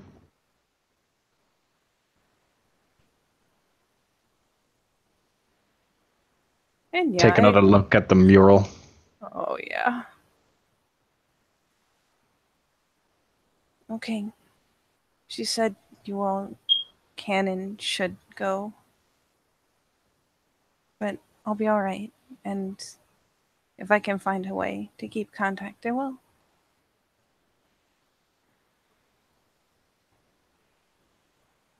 Very well. He'll pick up Dave and he'll start heading out. This whole time, okay. It's less you pick up Dave and more like you pick up the fish carcass that Dave has nestled himself into and has been eating from the inside out. That's okay. That's okay. It's a meal on the road. Yeah, Karina's gonna look to Wakanda and say, "Yeah, she's just gonna ask you. You want to work out some of that unyielding rage on some prey later?" I think the only unwielding rage here is him, but I do not mind hunting as long as there is a need for it. Waste food is disgusting. You're right.